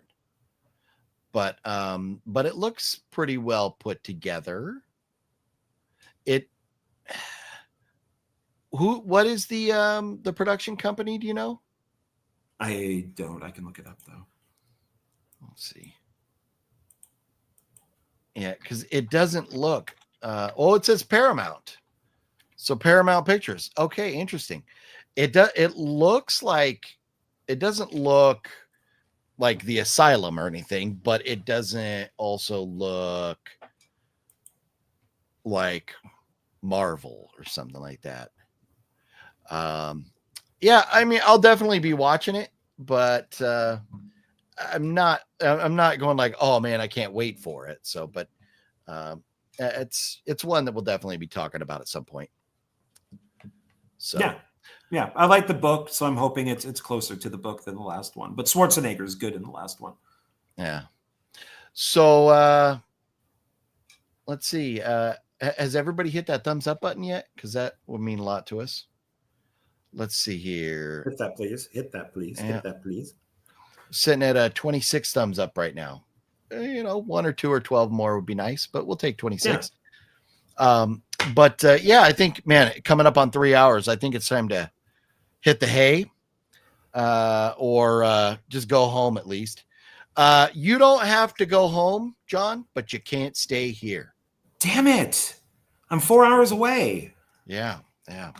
So I can't remember what song that is, but you don't have to go home, but you can't stay here.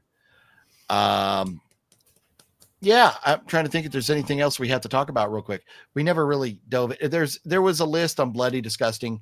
So if you're interested in looking for something new to watch, Bloody Disgusting has a list of 5 new vacation style horror movies, or vacation themed horror movies, not like European Vacation or Chevy Chase Vacation, but just like people go on vacation and bad things happen.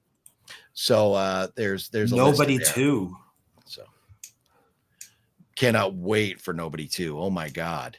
I agree. Roy Scheider in Blue Thunder is awesome. I love Thomas Jane Punisher film, but OGP John Travolta in the film could have been recast. Oh no, I agree 100%. John Travolta sucked. He's the worst thing about that.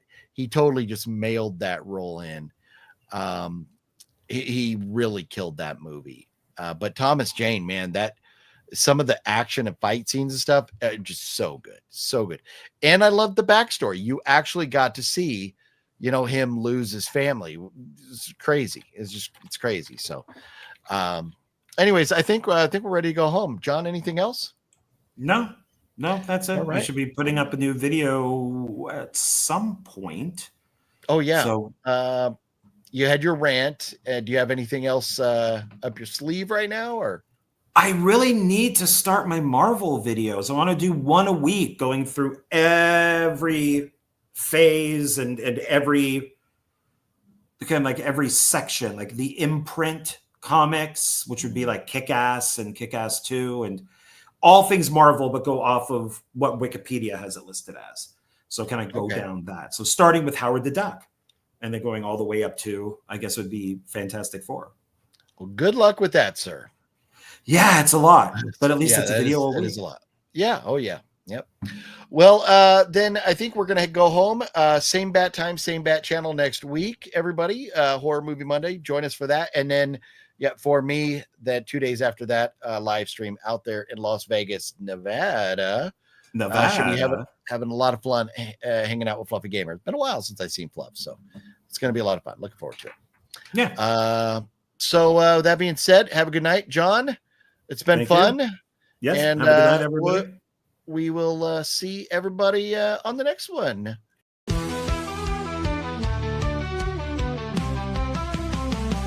It's Horror Movie Monday, you already know. Chills in the air, and the tension's low. OGP steps up, setting the tone. Always in charge, yeah, sitting on the throne. Sean Ward steps in with a confident stare. Nipples getting hard from the icy glare. Monsters in the back, creeping through the dark.